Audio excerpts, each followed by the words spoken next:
It's hard-hitting. It's riveting. It's the much-talked-about cover story during Nationwide at 5. Here Cliff Hughes get to the heart of the story of the day. Cover story aired 5:30 weekdays during Nationwide at 5. Starting a renovation project? Start right. Start here at H&L Rapid True Value for all your essentials at our 10 stores island-wide. The time by H&L Rapid True Value is Nationwide time, 5 o'clock. Crisp and refreshing. Room temperature or chilled. A pure water would drink. The temperature by Pure Water is 33 degrees Celsius in Kingston, 31 out west in Montego Bay. News at 5 teasers are brought to you by Advanced Scales and Equipment. Service is our total commitment. From the Nationwide News Network, comprehensive, incisive, tough. This is Nationwide at 5. Good afternoon, I'm Ricardo Brooks. And I'm Robeanne Williams. In Nationwide News at this hour, Statin's revised labor force survey puts the unemployment rate at 5.4%. In January 2024, the unemployment rate stood at 5.4%, equating to 80,700 persons. Police say last year's shooting incident involving a director of the Integrity Commission had nothing to do with his job. The energy minister says a $50 million electricity disaster fund will be used by the JPS to cover the costs of restoration. Opposition leader Mark Golding wants JPS to update the country on its disaster resilience plan. The culture minister will bring a motion to Parliament to make it clear that discrimination against people, including or rather based on their hairstyle, is unconstitutional. In news from the rest of the world, Dominica records a burst of over 300 earthquakes in just over 6 hours. Top Democrat Adam Schiff calls on Joe Biden to pass the torch. In headline sports, West Indies name unchanged 11 for second test against England at Trent Bridge. And later in our broadcast, in the cover story at 5:35, the permanent secretary in the Ministry of Health and Wellness, Dunstan Bryan, says 9 appropriation statements from the 10-year backlog have now been certified. What does that mean for the multi-billion-dollar backlog?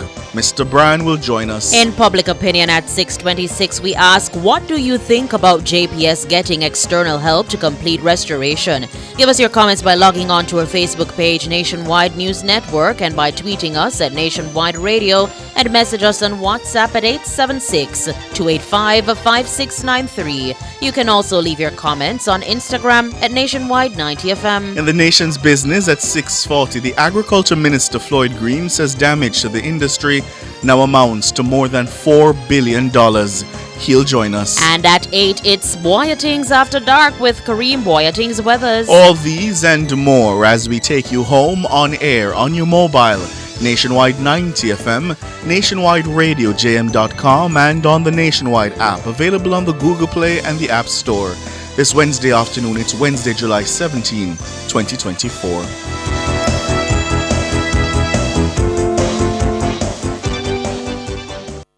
News at 5 teasers were brought to you by Advanced Scales and Equipment. Service is our total commitment. If it's news, it's got to be Nationwide 90 FM. Now to the details.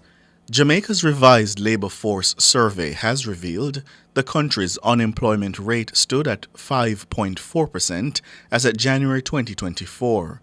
That's according to the Statistical Institute of Jamaica, Statin. Norige Banton has more in this report. The revised labor force survey allows for the collection of more granular and detailed data. In compiling labor statistics, Statin is now able to disaggregate figures on educational attainment, particulars of households, and gender, among other factors. The survey will also no longer include persons who work without pay or profit as being employed. The relaxed definition of unemployment will also no longer be used. Persons classified as unemployed must now meet 3 criteria: not employed, available for work, and seeking employment. Utilizing the new survey, the Institute says unemployment in January was just above 5%. Leisha Delatibadair is the Deputy Director General at Statin. In January 2024, the unemployment rate, which we now refer to as LU1, which is the first indicator of labor underutilization, stood at 5.4%, equating to 80,700 persons who were without employment but were available and seeking work. More Jamaican females are unemployed than males, while youth unemployment continues to be in double digits at 16%. Unemployment rate for males was 4% and for females 7.1%. When examined by age group, the unemployment rate was highest for youth at 16.0% and lowest for persons 55 years or older at 1.7%. For those considered to be of prime working age, the unemployment rate stood at 4.4%. Importantly, because of the addition of new questions to the revised labor survey, no comparison can be made to the corresponding period last year. Natalie Simpson of Statin explains. Additional questions such as job search availability and the desire for work. We've added more questions to the instrument to be able to tease out this particular group. But most importantly, this creates a break in the series. And I'll say that again. It's the new labor force, it's a revised labor force, creates a break in the series. So no longer can you compare the January 2024 findings with the January 2023 findings, which is our usual approach to reporting on the labor force. What does this mean for how the unemployment rate is reported going forward? Unemployment, some persons previously employed, that is, for instance, those unpaid workers, will now be classified as unemployed if they are both seeking and available. Some persons previously unemployed will now be outside the labor force because if they don't meet the strict definition, they'll be classified as outside. And therefore, the unemployment rate may go up due to these changes that I've identified. Norige Banton for Nationwide News. Meanwhile, Director General of Statin, Carol Coy, says the revised labor force survey is being launched in response to feedback from stakeholders. She says the revised survey will also bring Jamaica into compliance with international standards. Statin's primary objective in implementing these changes is to align the Institute with international best practices and to respond to our local stakeholder needs. This alignment will enhance quality management and the comparability of official statistics across country. By expanding the scope of the labor statistics, we aim to provide more comprehensive and accurate insights into the dynamics of Jamaica's labor market. Ms. Coy says the latest survey will also present a more accurate picture of Jamaica's labor force. The most recent revisions of the Labor Force Survey instrument, implemented in January 2024, were informed by recommendations from the 19th International Conference of Labor Statisticians, ICLS, and incorporate invaluable insights from the 20th and 21st ICLS. The revisions ensure that survey estimates accurately reflect the labor market. Carol Coy, Director General of Statin, she was speaking at a media briefing at the Jamaica Pegasus in St. Andrew on Wednesday. Deputy Commissioner of Police in charge of crime, Fitz Bailey, theorizes that the shooting incident involving a director of the Integrity Commission last year had nothing to do with his substantive job. The director, Ryan Evans, was shot and injured, and his briefcase stolen inside the new Kingston corporate car park on St. Lucia Avenue in September 2023. The police had initially theorized that robbery was the motive behind the attack. Robian Williams reports. According to DCP Bailey, Mr. Evans was targeted based on his routine withdrawals of large sums of cash from a bank. As far as we are concerned, based on our assessment and investigation, it has nothing to do with him being employed to the Integrity Commission. It's about the way he does business and establish a pattern, and the criminal identified that pattern and decided to go at him to rob him. He was robbed of a significant amount of money. Criminals, they have their network all over. So it has, at the point I want... And you speak of a large sum of cash, the DCP. Over 700,000. In its annual report, the Commission criticized the police for failing to provide a tangible update on the incident. But DCP Bailey says the failure is on the part of Mr. Ryan Evans, who's yet to provide a formal statement to the police. He adds that the police have made countless attempts to continue their investigations, including obtaining CCTV footage of the surrounding area, but to no avail. Mr. Evans was contacted on September 23rd by the inspector for a statement to be recorded. He indicated that he was presently recuperating at home. On the 25th, actually, the police went back into the space. They did a lot of work. And on that day, the team again met and updated Mr. Greg Christie, Executive Director of the Integrities Commission. So I just want to lay it straight that a number of activities actually took place. But the bigger issue is that we have not yet obtained a signed statement from Mr. Evans, despite several attempts by the police. Additionally, DCP Bailey says Mr. Evans was brought in to identify a potential suspect in the shooting. We actually did what you call, if you want to call it an informal ID parade. We use a collage of, photographs and show it to him. So I just want to say that we have done a lot of things. To show it to who? Mr. Evans.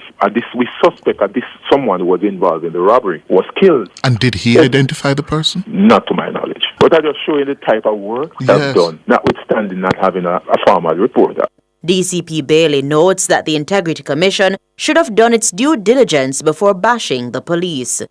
When you document something to say that the police was tardy in their investigation and all of that, that's a record that will be there for generation to see. That a member of the Integrities Commission was shot and injured, and because the police showed scant regard for the investigation. The Office of the Integrity Commission, that body, is quite a significant and powerful body. And I think one needs to make sure that due diligence is done.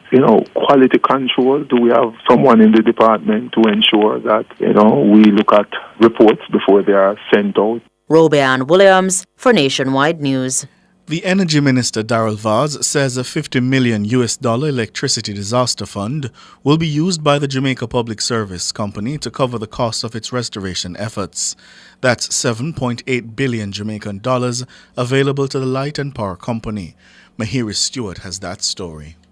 Speaking at Wednesday's post-cabinet media briefing at the office of the Prime Minister, Darrell Vaz detailed the scope of the damage JPS sustained due to the passage of Hurricane Beryl 2 weeks ago.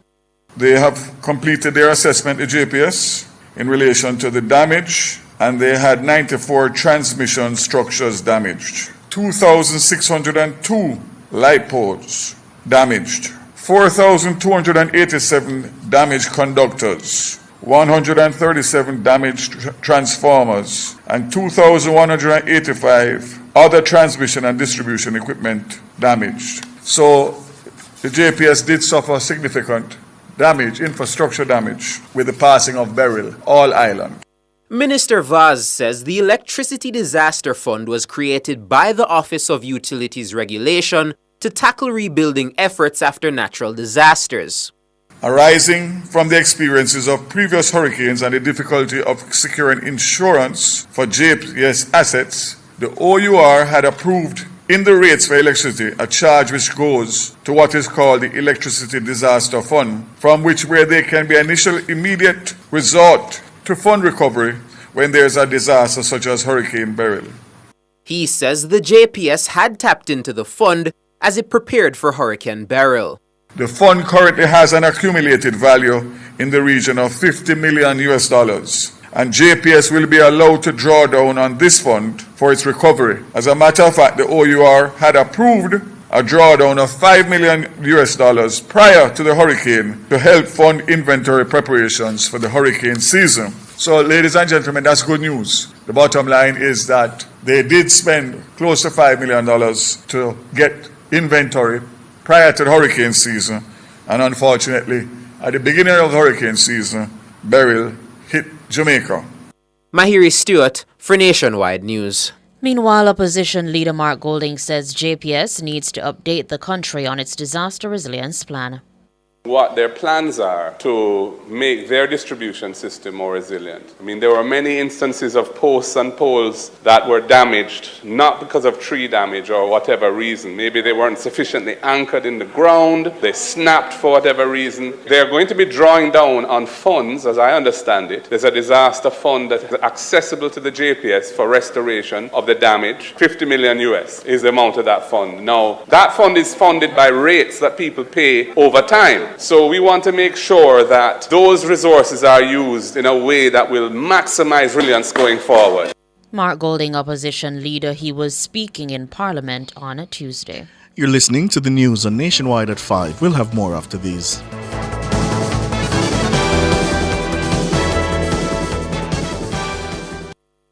Value Drug Pharmacy offers curbside pickup and delivery of your branded and generic drugs. WhatsApp your prescription to 876-881-6695. The time by Value Drug Pharmacy is... It's 15 minutes after 5. Rentokil Initial offers air purification solutions with triple filtration and unique auto-sensing capabilities that neutralizes malodor and replaces it with clean air. Call Rentokil Initial at 926-4236 for more details. The temperature by Rentokil is 33 degrees Celsius in Kingston, 31 out west in Montego Bay. I pursue opportunities. I prepare for opportunities. I plan for opportunities.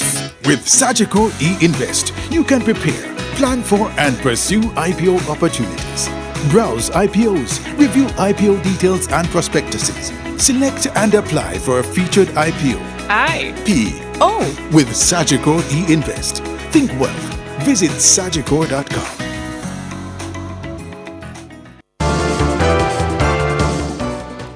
Continuing the news. Prime Minister Andrew Holness says 85% of National Water Commission NWC customers have now had their water supply restored. The Prime Minister was providing an update on the government's relief and recovery activities post-Hurricane Beryl in the House of Representatives on Tuesday. Approximately 464,000 customers out of the NWC's 546,000 customer base, or 85%, now have water supply restored. 13 major towns have been restored with water supply.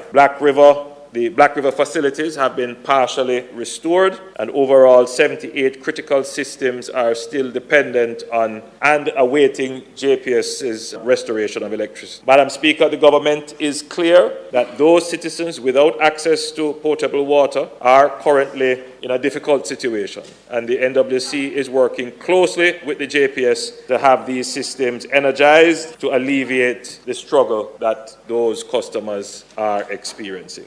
The Prime Minister says efforts are underway to supply the remaining 15% of NWC customers, mostly in rural communities, who are without regular water supply. He says over 300 NWC pumps are being used to serve the rural areas. But the Prime Minister notes that their capacity is being affected by the lack of electricity. I've instructed the NWC to rent every available and appropriate generator to give support to these communities.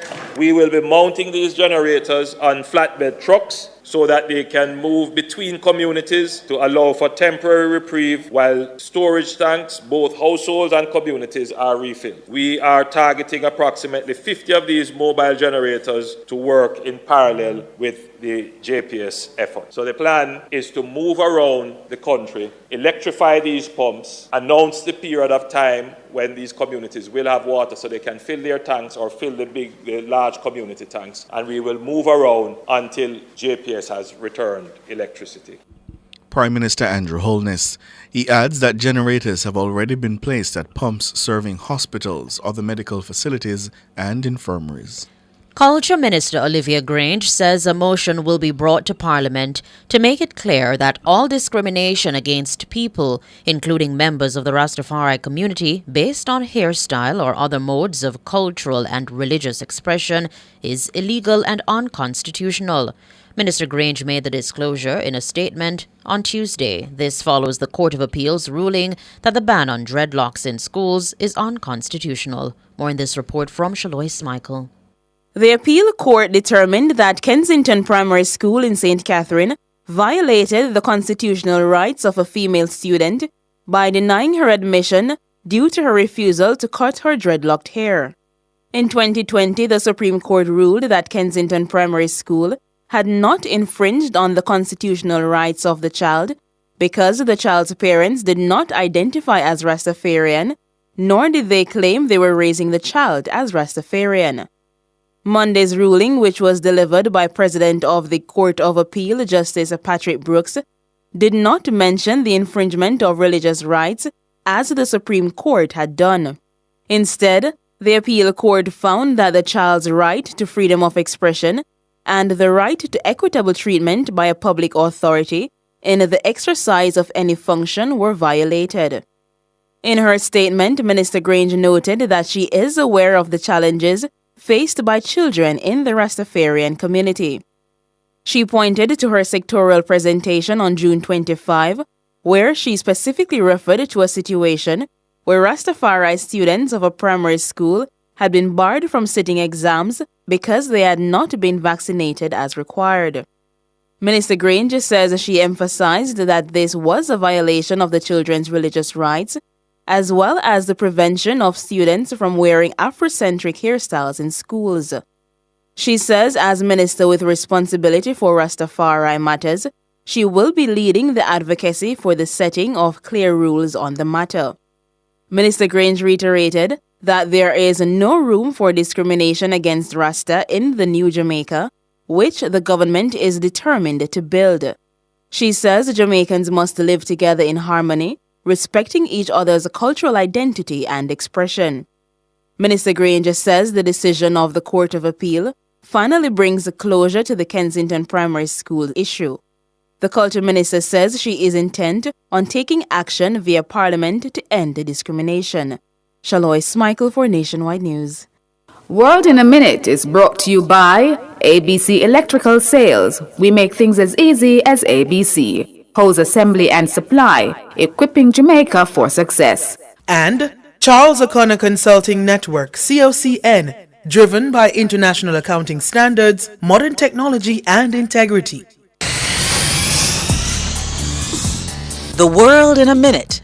The Seismic Research Center, SRC, at the St. Augustine campus of the University of the West Indies says Dominica experienced a burst of volcanic earthquakes on Tuesday. The SRC says the quakes were recorded in the northern section of the island. In a statement on its website, SRC UWI says 345 earthquakes were recorded between 12:45 in the morning and 7:30 local time. It says some of the events were sufficiently large enough to be felt but were smaller than magnitude 3.5, which is below the threshold for posting to its social media platforms. The SRC says it's continuing to monitor the activity and will provide regular updates. Prominent Democrat Adam Schiff has called on President Joe Biden to pass the torch and allow another Democrat to challenge Donald Trump in November. Schiff is a California congressman running to be the state's next senator.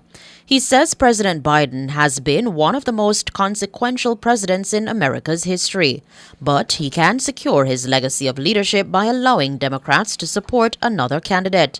According to Schiff, the U.S. is at a crossroads and a second Trump presidency will undermine the very foundation of America's democracy. He says he has serious concerns about whether President Biden can defeat Donald Trump in November. Mr. Biden has repeatedly said he intends to stay in the race despite calls for him to step aside. World in a Minute was brought to you by ABC Electrical Sales. We make things as easy as ABC. Hose assembly and supply, equipping Jamaica for success. And Charles O'Connor Consulting Network, COCN, driven by international accounting standards, modern technology and integrity. Recapping the top stories making nationwide news at this hour, Statin's revised labor force survey puts the unemployment rate at 5.4%. Police say last year's shooting incident involving a director of the Integrity Commission had nothing to do with his job. Energy Minister says a $50 million electricity fund will be used by the JPS to cover the costs of restoration. Opposition leader Mark Golding wants JPS to update the country on its disaster resilience plan. I'm Ricardo Brooks. And I'm Robianne Williams. And listeners, you can find the news on our website at nationwideradiojm.com and on the Nationwide app, available on the Google Play and the App Store. News next, the headlines at 6.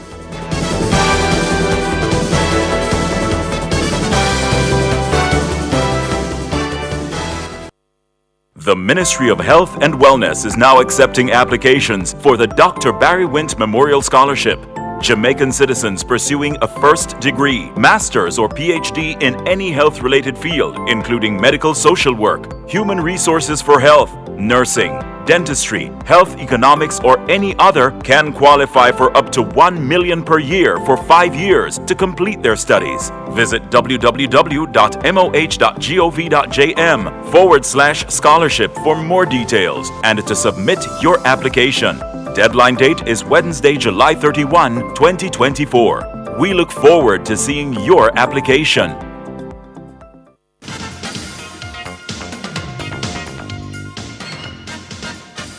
Hello, good afternoon, and welcome to Sports here on Nationwide 90 FM. I'm Wayne Walker. So, the West Indies will go in with an unchanged 11 for the second test against England at Trent Bridge starting tomorrow morning, 5 o'clock Jamaica time. There were concerns over fast bowler Shamar Joseph, who was thought to have suffered a hamstring niggle in the West Indies blowout at Lord's, but it turned out just to be cramped.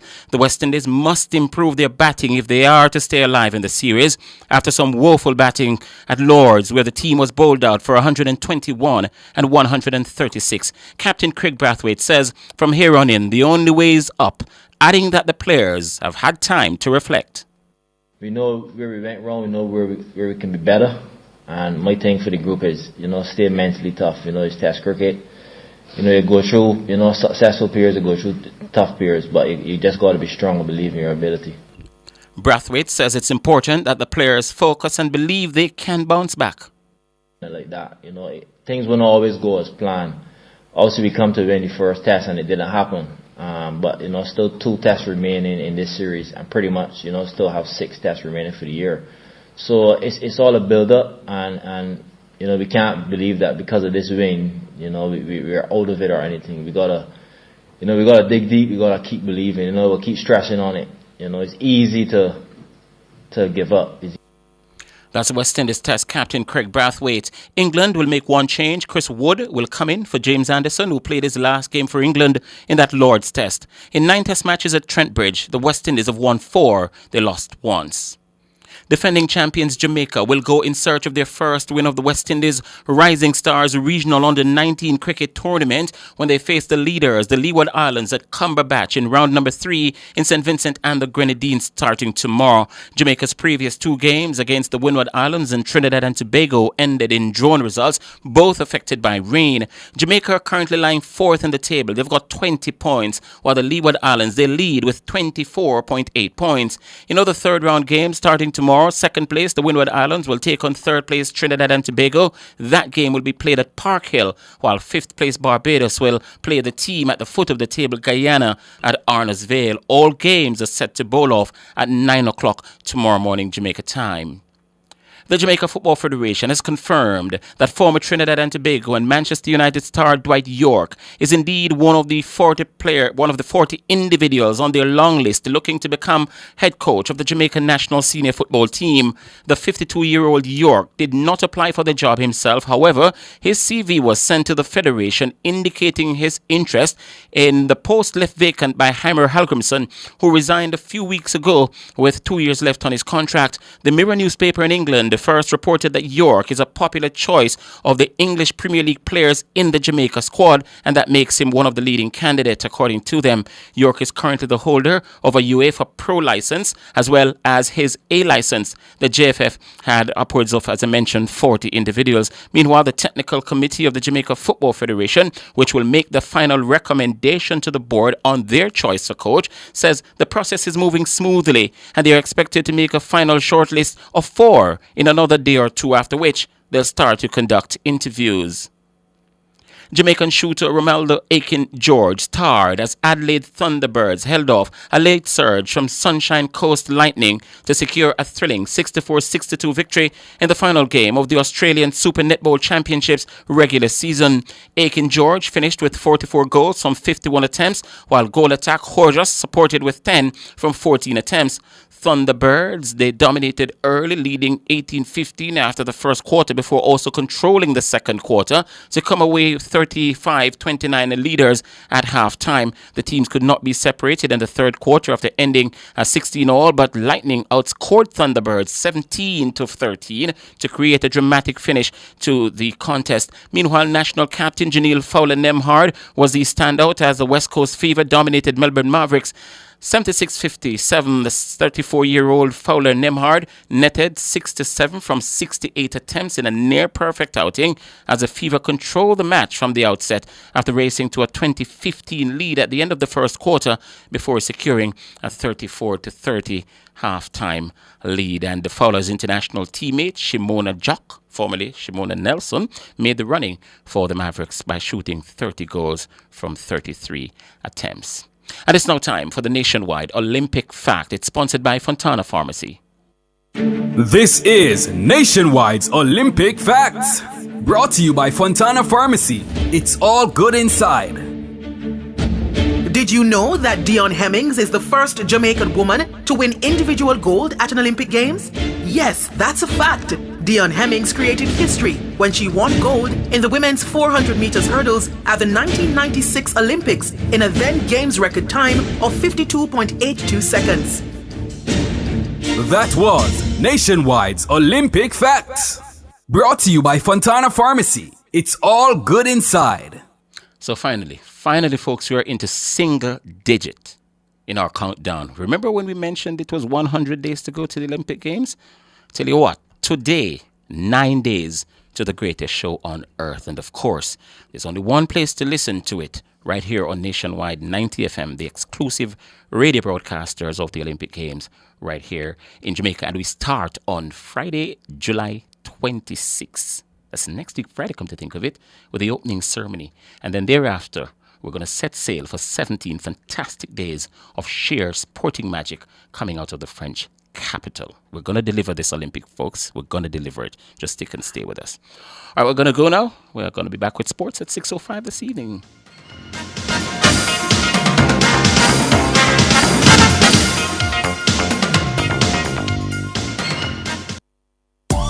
Let's talk about inflation.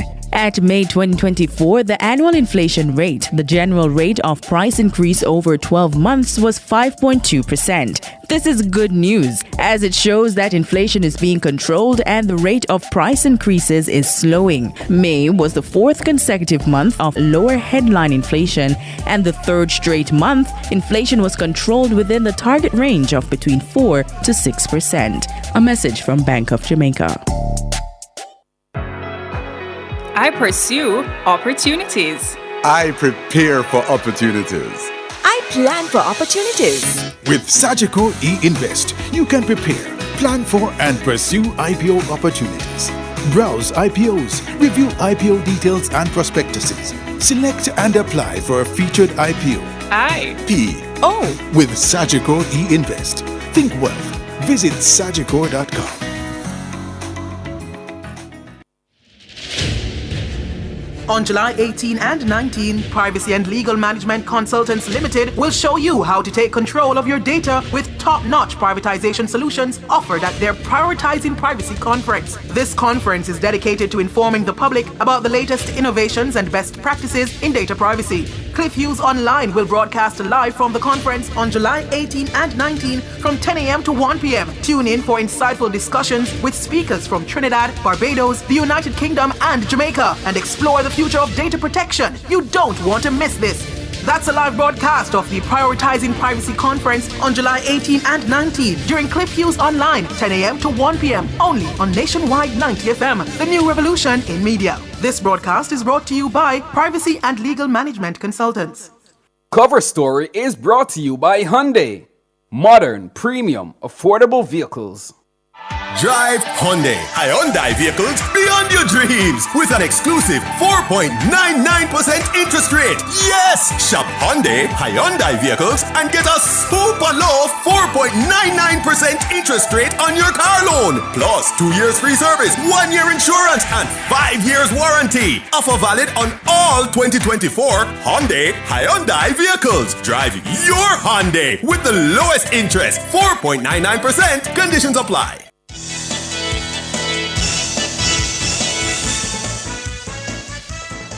Good afternoon. Thank you so much for joining us here on Nationwide at 5:34 this Wednesday afternoon. I'm Ricardo Brooks. And I'm Sanjay Lewis. And it's now time for the cover story. The Permanent Secretary in the Ministry of Health and Wellness, Dunstan Brand, he says 9 appropriation statements from the 10-year backlog have now been certified. He provided the update during Tuesday's sitting of Parliament's Public Accounts Committee, the PAC. The Ministry of Health has been under fire since the Auditor General raised concern that the entity has been non-compliant with the Financial Administration and Audit Act since 2013. The ministry had advised the country in a statement last month that it was working to overcome challenges that have prevented auditors from certifying its appropriation statements. The ministry had said it had prepared 90% of the statements up to March 31, 2022. However, it says the statements have not yet been certified by internal auditors as per the requirements of the FAA Act. Mr. Bryan provided a status report on the efforts to certify the statements.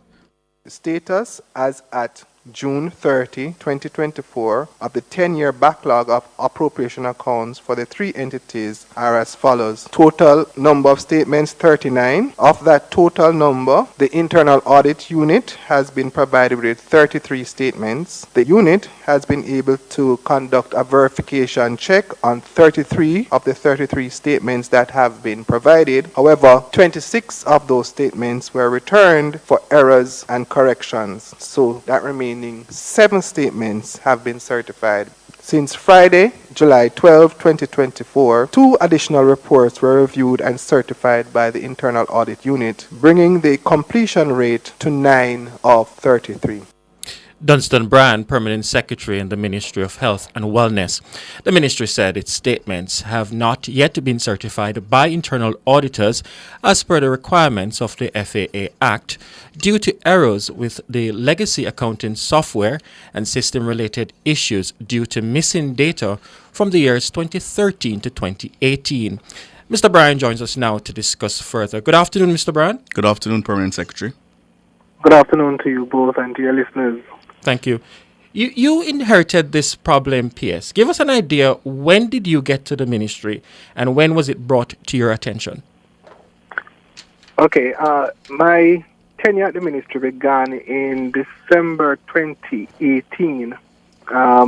So my first understanding of the problem with the appropriation account began in 2019 when, in accordance with the FAA Act, 3 months after the closing of the financial year on the 31st, the accounts need to be produced.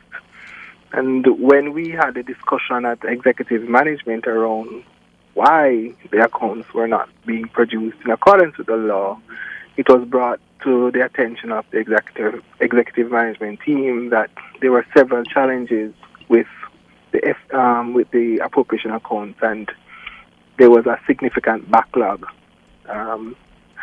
And right after that, we went into the process of fixing that problem. However, we, subsequent to that, went into the issue of managing COVID. Coming out of that, we returned to the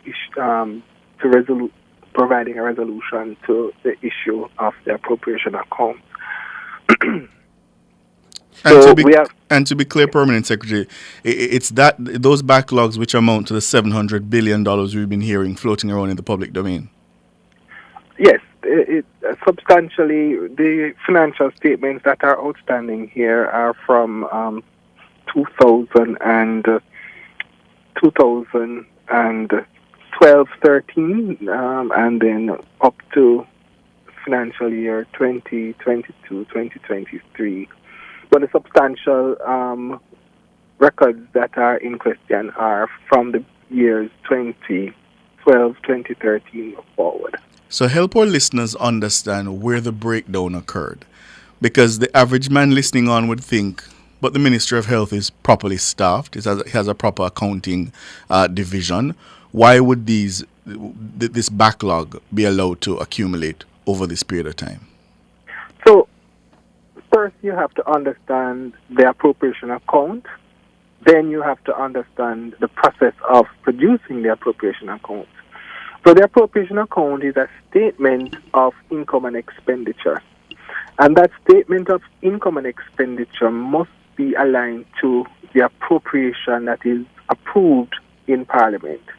And the purpose of this is to ensure that ministries, departments, and agencies do not disburse or create expenditure outside of what has been approved by Parliament. So if you get $10, you should spend $10. You should or spend within $10. and you must spend the $10 within what you said you were going to spend the $10 in. Right. Because there should not be that freedom of disbursement or expenditure that is governed by the civil servant. Mm-hmm. It is a process that is managed by the budget process, and that budget process requires Parliament, especially the lower house of Parliament, to give its assent to what is being provided in the amounts from the consolidated fund. And so having spent the $10, you would have produced some kind of voucher, is my understanding, based on what you told the PAC. Having spent the $10, you spend the $10 through the creation of payment vouchers. Mm-hmm. And then each payment voucher is recorded in a financial management system. Each transaction that you do for payment is recorded in a financial management system, and then the financial management system at the end of the financial year tells you, produces a statement of all of those expenditure over the financial year. That statement is then run, and you provide to the internal audit unit the statement itself and the supporting documents behind each transaction in the statement. Mm-hmm. And that is what the internal audit unit certifies. After it certifies, it is then submitted to the Auditor General's Department, who gives an opinion. But some of your vouchers have not been signed. Why is that? So, now, as I reported yesterday, the ministry produces around 14,000 vouchers per year, right? Per month, sorry. So over the 10-year period, you're looking at some 1.6 or 1.7 million vouchers.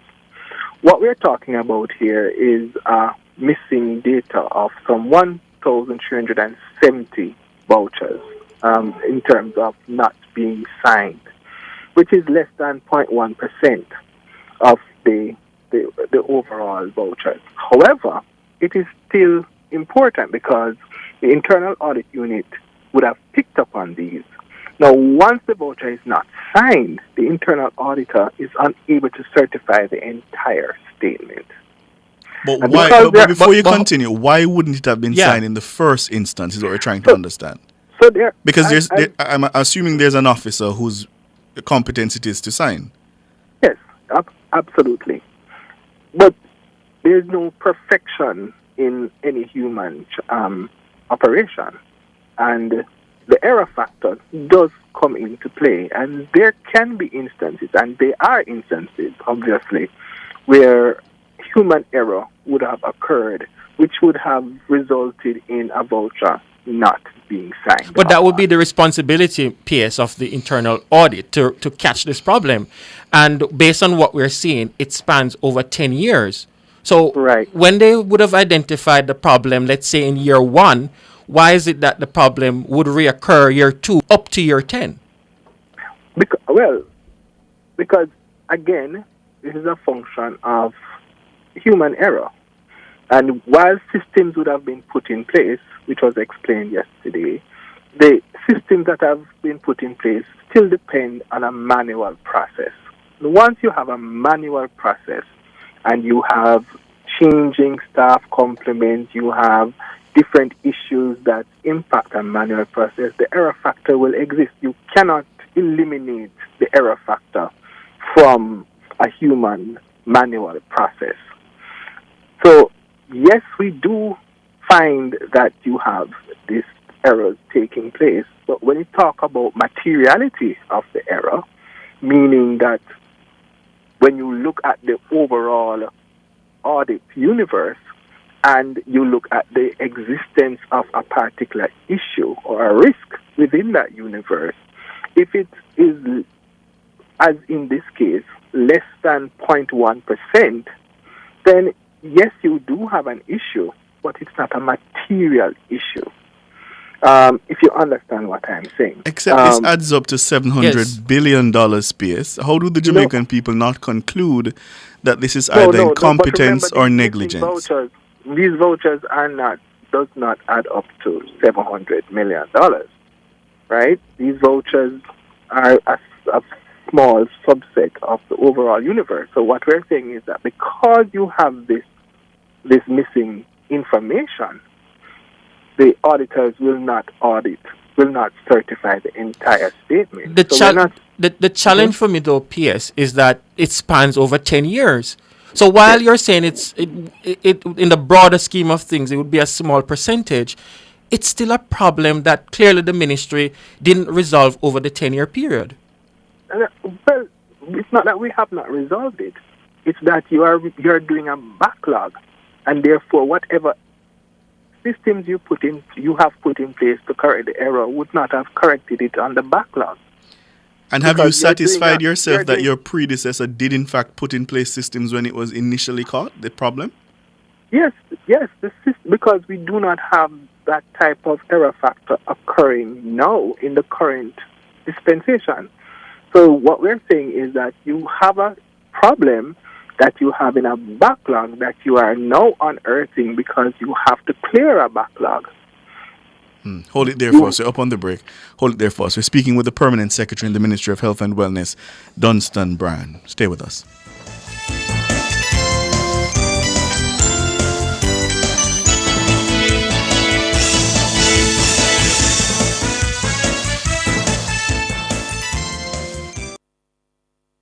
Did you know that many of my schoolmates have an unhealthy diet, especially at school? And now 23% of them are overweight and or obese? And so one less sugary drink at my school may mean one friend less, or two or three, at risk of cavities or diabetes. And if we're served less foods high in saturated fats, sugar and sodium, it may reduce our risk from obesity, heart disease and high blood pressure. The solution is simple, right? Act now. Let's get unhealthy foods and beverages out of our schools. A message from the Heart Foundation of Jamaica and partners.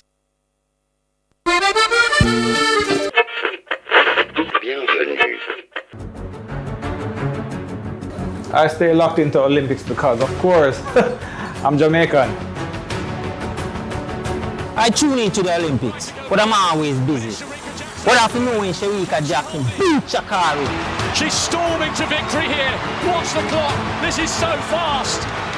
Brother, I have to see every notification for the Olympics. Me, we want to hear every run. The Jamaican's coming. He's closing. What a performance. Every jump and every fling. Oh, wow. Live. Nothing can miss me. We're always on the move. So while I'm driving, Thompson here from 60 odd, moving away, and she gets the victory. She's jogging, or at work.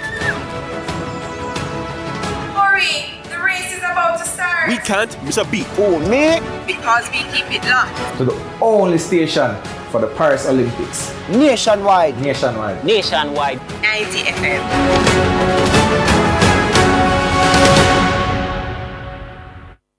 Drive Hyundai. Hyundai vehicles beyond your dreams with an exclusive 4.99% interest rate. Yes! Shop Hyundai vehicles and get a super low 4.99% interest rate on your car loan. Plus 2 years free service, 1 year insurance, and 5 years warranty. Offer valid on all 2024 Hyundai vehicles. Drive your Hyundai with the lowest interest, 4.99%. Conditions apply.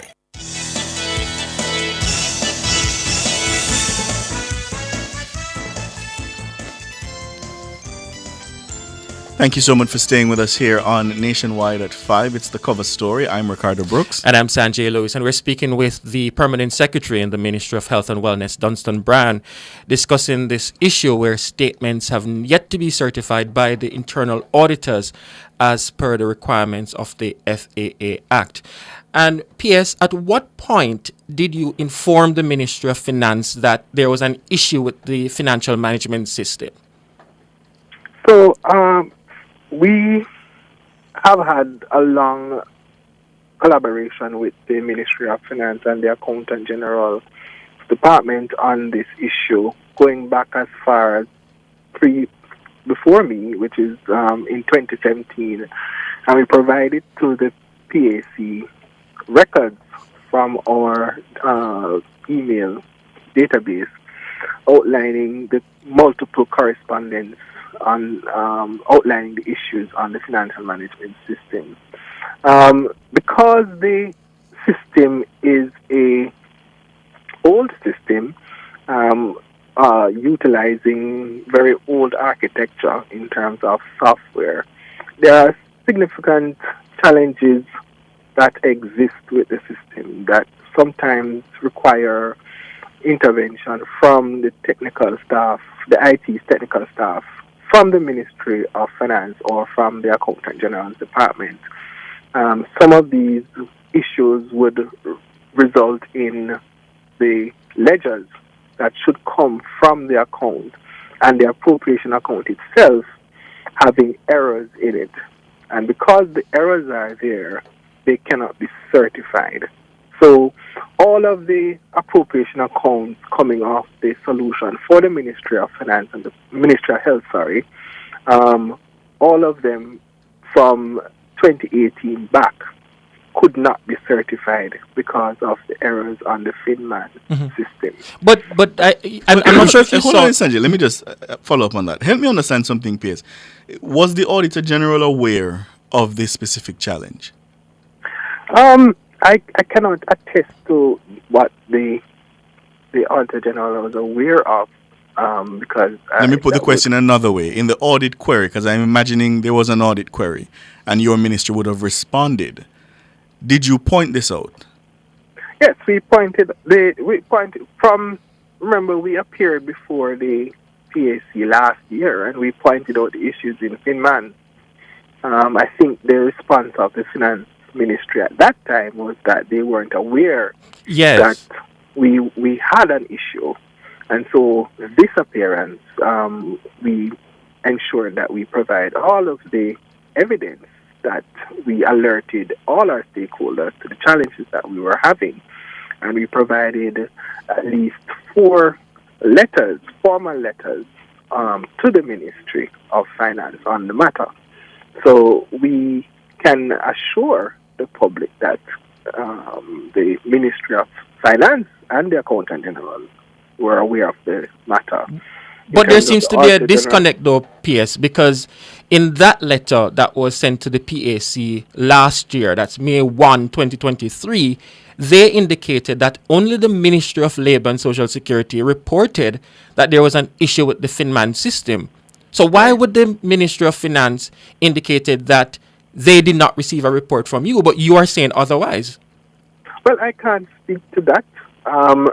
But what we provided yesterday was the evidence to show that this matter was being worked on by the Ministry of Finance and ourselves from 2017. When was that letter sent to the Ministry of Finance indicating that there was an issue with the FinMan system?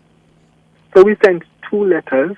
We sent a letter in April of last year, and we sent a letter in November of last year, we also sent, on a separate matter, letters to the Ministry of Finance in March and April of this year, outlining the challenges that we're having with the appropriation account. And that letter that you sent in April of last year, did you receive a response from the Ministry of Finance? So what happens is that there's a ticketing system that operates for queries on Finman, and we showed in Parliament yesterday at PAC that the ticketing system had issued several tickets. So once we alert to an issue, a ticket is raised, and several tickets are raised over time. And each time an issue is addressed, another issue comes up, and you have to raise that ticket, and then the team comes out. And because it's not a centralized software, it is a software that sits on a server in the individual ministry. So it's not something that you can fix at center at Ministry of Finance. Once there's an issue on the solution, the team has to leave Ministry of Finance, come to Ministry of Health to operate on our server. Right? So it's as I said, it's an old system using old technology, and so there are going to be issues with it. And so we are not in any way saying that we are not getting the support from the Ministry of Finance in resolving the issues. It's just that the system is old, and so there are several issues that arise. Now, I want to make the point that this is not an issue for the Ministry of Health alone, because Auditor General in her report for 2023 pointed out in section 2.1.5 of the report that there are over 391 statements that are outstanding. Some outstanding from as far back as 2009. And of the 391 statements, 184 are appropriation account statements. So which indicates to me that the Ministry of Health and Wellness is not the only agency that is having significant challenge in trying to address and redress the backlog of appropriation accounts. But you appreciate that we can't take much comfort in that, Piers. How so? It's a serious problem. Yeah. Not even if it's across the board. But what I wanted to understand now is I understand that some of your officers are refusing to sign off on the vouchers. So where does that leave us in terms of further authorization going forward for the ones that are still outstanding?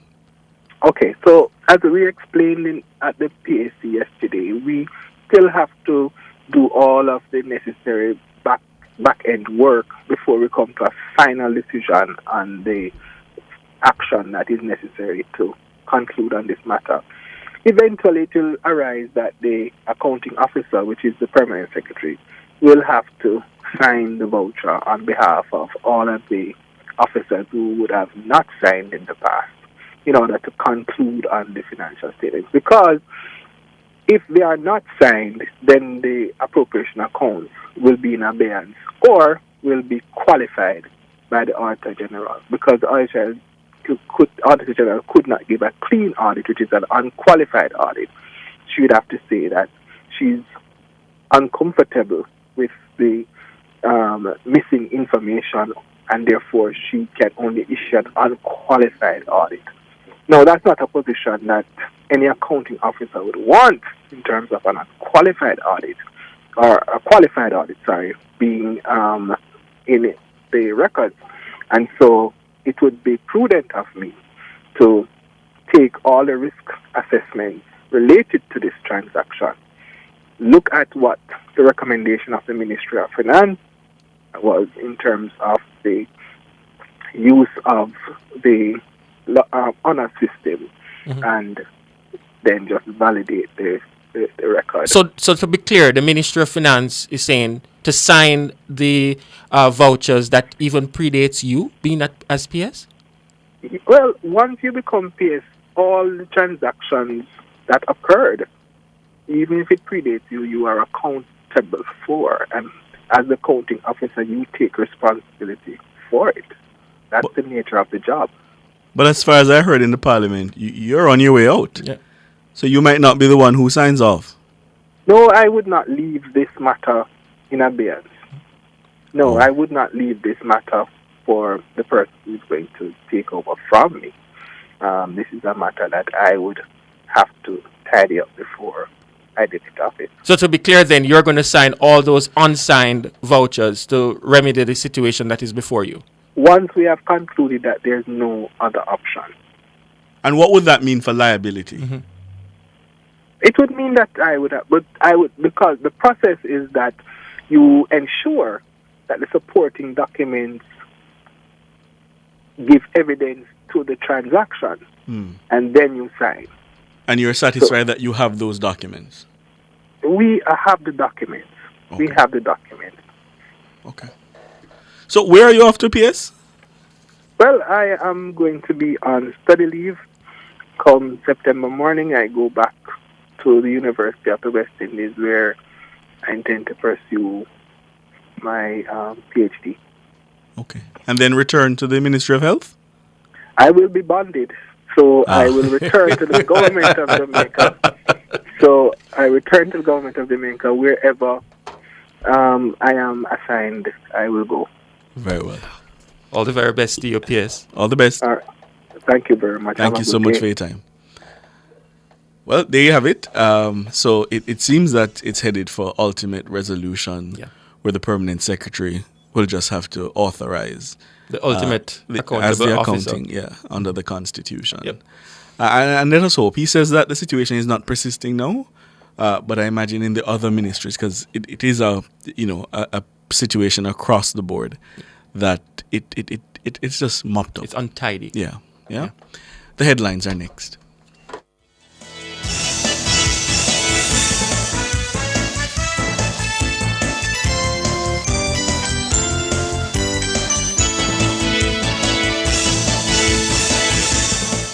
Cover Story was brought to you by Hyundai. Modern, premium, affordable vehicles.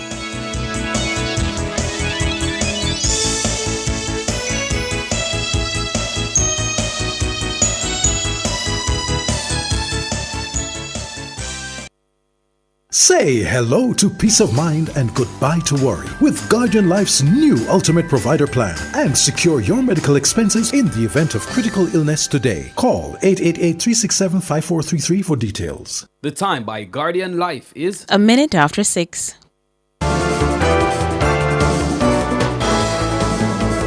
Nationwide headlines at 6. Good evening with the headlines at 6. I'm Shalois Michael. Jamaica's revised labor force survey has revealed the country's unemployment rate stood at 5.4% as at January 2024. That's according to Deputy Director General at the Statistical Institute of Jamaica, Statin, Leisha de Latibadir. In January 2024, the unemployment rate, which we now refer to as LU1, which is the first indicator of labor underutilization, stood at 5.4%, equating to 80,700 persons who were without employment but were available and seeking work. More Jamaican females are unemployed than males, while youth unemployment continues to be in double digits at 16%. Unemployment rate for males was 4% and for females 7.1%. When examined by age group, the unemployment rate was highest for youth at 16.0% and lowest for persons 55 years or older at 1.7%. Leisha de Latibadir, Deputy Director General at Statin. Deputy Commissioner of Police in charge of crime, Fitz Bailey, theorizes that the shooting incident involving a director of the Integrity Commission last year had nothing to do with his substantive job at the commission. The director, Ryan Evans, was shot and injured and his briefcase stolen in September 2023. According to DCP Bailey, Mr. Evans was targeted based on his routine withdrawals of large sums of cash from a bank. As far as we are concerned, based on our assessment and investigation, it has nothing to do with him being employed to the Integrity Commission. It's about the way he does business and establish a pattern, and the criminal identified that pattern and decided to go at him to rob him. He was robbed of a significant amount of money. Criminals, they have their network all over. So it has the point I want. And you speak of a large sum of cash, the DCP. Over 700,000. In its annual report, the Commission criticized the police for failing to provide a tangible update on the incident.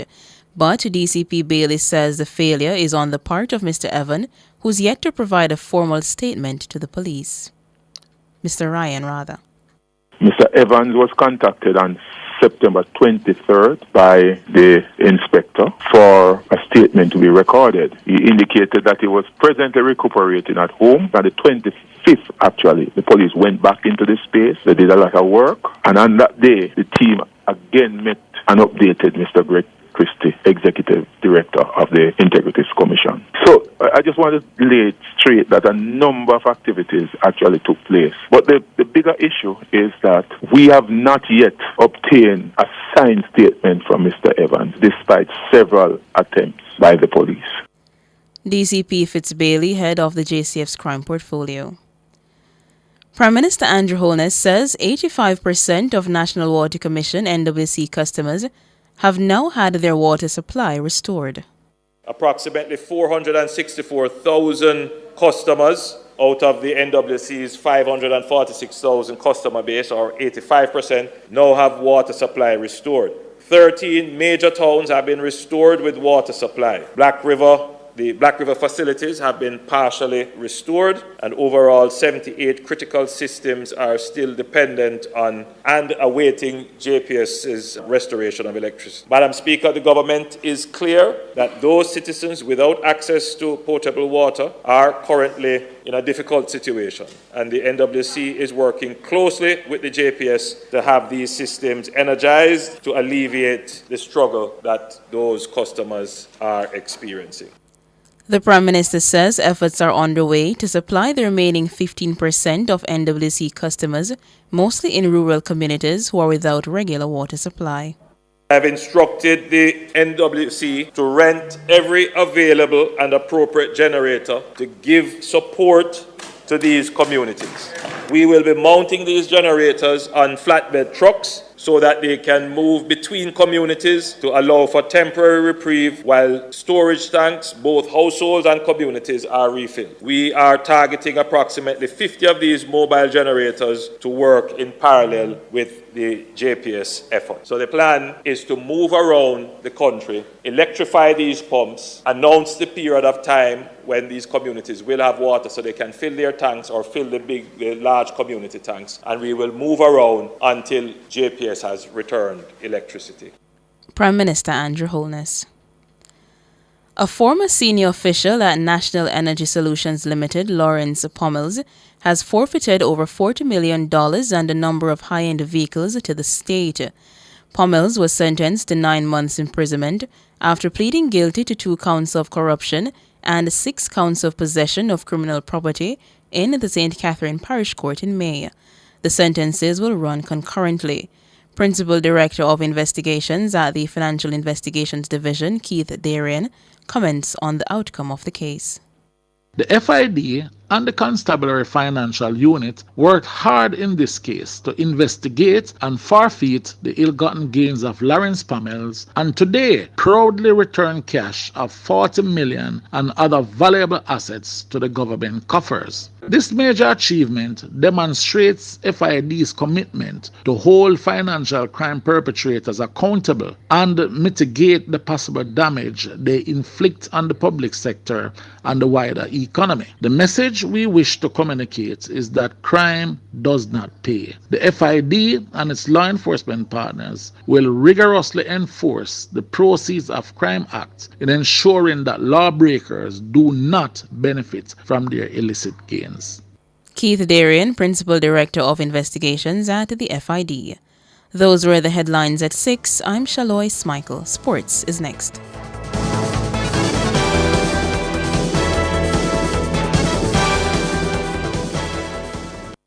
Feel Feeling stuck in endless paperwork to secure a small business loan from a bank?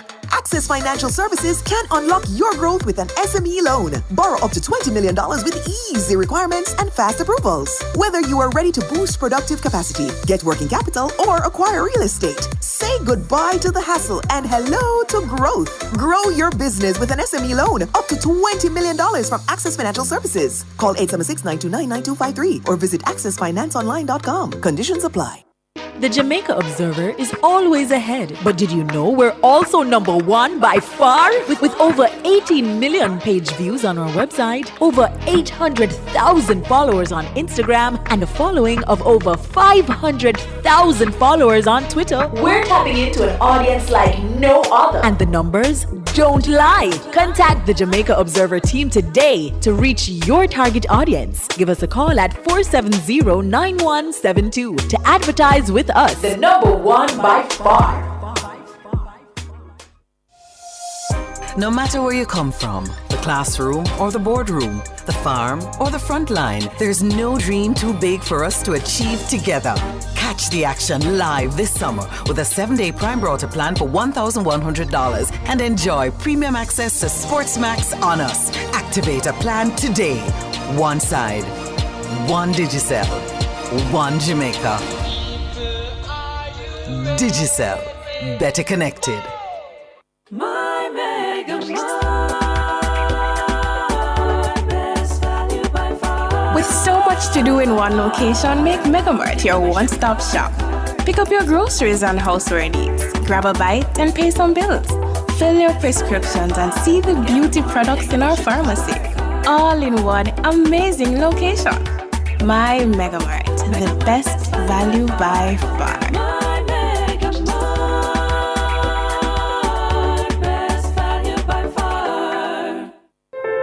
As we grow older, there are many challenges that we have to confront, but these years can represent the best in our lives. Coming of Age during Nationwide This Morning on Thursdays explores issues persons 50 and over confront. It also provides expert opinions on how we can improve the quality of our lives as we get older. That's Coming of Age, this and every Thursday during Nationwide This Morning at 6:51 a.m.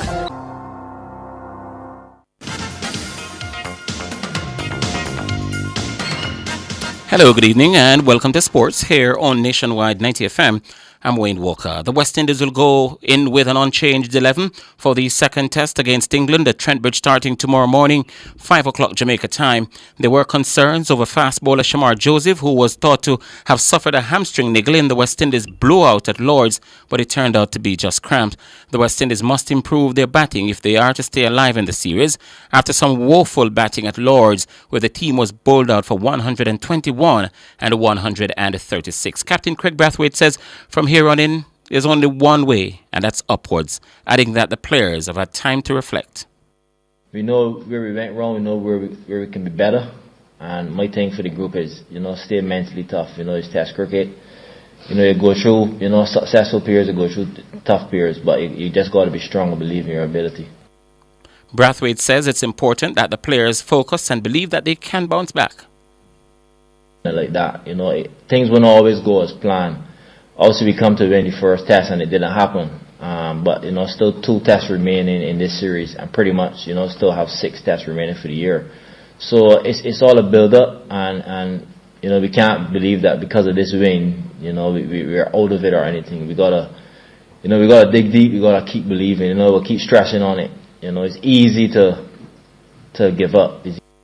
West Indies Test captain Craig Brathwaite. England will make one change. Chris Wood will come in for James Anderson, who played his last game for England in that Lord's Test. In 9 Test matches at Trent Bridge, the West Indies have won 4 and lost 1.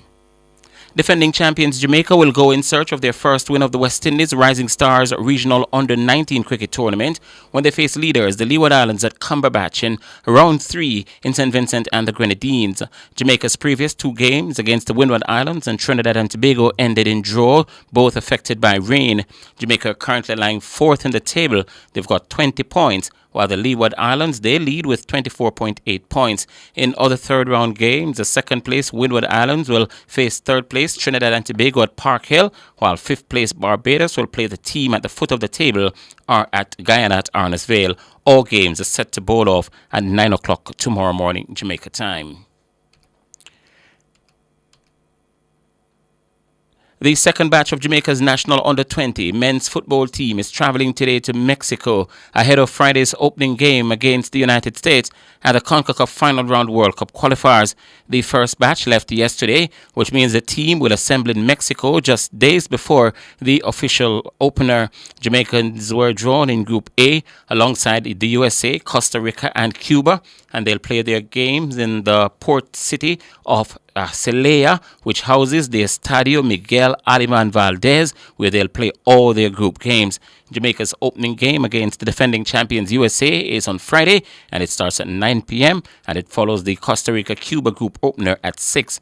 The competition's 25 matches are divided into two venues, the other being the Estadio Sergio Leon Chavez Irapuato. Group B is consisting of Honduras, the Dominican Republic, El Salvador, and Canada, while Mexico, Panama, Guatemala, and Haiti will play out of Group C. After single round-robin play, the top two finishers and the two best third places will qualify for the knockout stage. The knockout stage will include 8 teams, starting with the quarterfinals on July 30 and 31, then the semifinals on August 2, and the final, where the new regional champions will be crowned on Sunday, August 4. The 4 semifinalists will also guarantee their participation in the 2025 FIFA Under-20 World Cup to be staged in Chile. Former assistant coach of Harbourview, Sean Fraser, says he's in no hurry to get back into coaching club football. Fraser resigned as assistant coach after he was overlooked for the head coaching job at Harbourview following the resignation of Ludlow Bernard. Bernard has transitioned into administration at Harbourview. The 5-time Jamaica Premier League champions promoted physical trainer Jason Buju Henry to the head coaching post, and Fraser says he's waiting on the right opportunity. If the right opportunity comes tomorrow, I'll take it, just to say it. But if it doesn't appear, then I'm not in any rush. I'm not going to call anybody phone and say, the atmosphere must be an atmosphere where you can learn in and you can make mistakes. And, everywhere you go, you're going to have pressure because the football job is demanding. If you go in as a head coach, you don't have much time nowadays because if you could see in the big leagues, 4 or 5 games, if you don't do well, you're fired. So, if I go into any job right now, you definitely want a little bit more time so your philosophy can come out. Fraser says in the meantime, he'll use the opportunity to concentrate on his coaching assignment at Hillel Academy. Hillel Academy, so I'm going to enter Pepsi and coach for them. As I said, I'm going to continue being around football. I'm not sure if I'm going to accept any offers at this time, to come in and work with anybody. I just want to take some time off and focusing on developing my boys at Hillel because it's a different type of school up there that really, the football is not really their culture. So I'm trying to bring it to them here that you can both balance the football and academy. Sean Fraser. Jamaican shooter Romaldo Aiken-George starred as Adelaide Thunderbirds held off a late surge from Sunshine Coast Lightning to secure a thrilling 64-62 victory in the final game of the Australian Super Netball Championship regular season. Aiken-George finished with 44 goals from 51 attempts, while goal attack Yoris supported with 10 from 14. Thunderbirds dominated early, leading 18-15 after the first quarter, before also controlling the second quarter to come away with a 35-29 lead at the break. The teams could not be separated in the third quarter after ending in a 16-all deadlock, but Lightning outscored Thunderbirds 17-13 to create a dramatic finish to the contest. Meanwhile, national captain Janelle Fowler-Nemhard was a standout as West Coast Fever dominated Melbourne Mavericks 76-57. The 34-year-old Fowler-Nemhard netted 67 from 68 attempts in a near-perfect outing as the Fever controlled the match from the outset after racing to a 20-15 lead at the end of the first quarter before securing a 34-30 lead at the break. Fever then stamped their authority in the third quarter, outshooting Mavericks 22-13 to set up an easy run in the final quarter. Fowler's international teammate Shimona Jock, formerly Nelson, made the running for the Mavericks by shooting 30 from 33 attempts, and the Thunderbirds ended the regular season on top with 44 points. That's a table, and will take on second place Melbourne Vixens next Saturday for a place in the final, while third place Fever will clash with Lightning in the other semi-final. And we've got some news for you on, let's see here. In fact, it's time for the nationwide Olympic fact, and it's brought to you by Rainforest. This is Nationwide's Olympic Facts, brought to you by Rainforest Caribbean. Make delicious moments. Did you know that Usain Bolt is the only sprinter to win individual gold at 3 consecutive Olympic Games? Yes, that's a fact. Usain Bolt won gold medals in both the 100 and 200 meters in Beijing 2008, London 2012, and 2016 in Rio. That was Nationwide's Olympic Facts, brought to you by Rainforest Caribbean. Make delicious moments. And that's it for sports.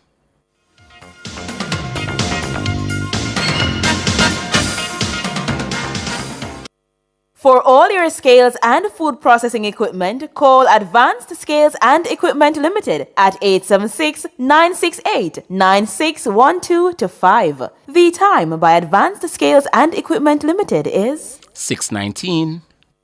For hard-to-get medications, over-the-counter and chemotherapy drugs, visit Dean's Pharmacy Papine. When others don't have it, we do. Dean's Pharmacy. Feeling better starts right here. The temperature by Dean's Pharmacy, feeling better, starts right here is 32 degrees Celsius here in the nation's capital, Kingston. It's 31 in the western city, Montego Bay. Calling all fisher folk and aquaculture farmers. Now you can get your license quick.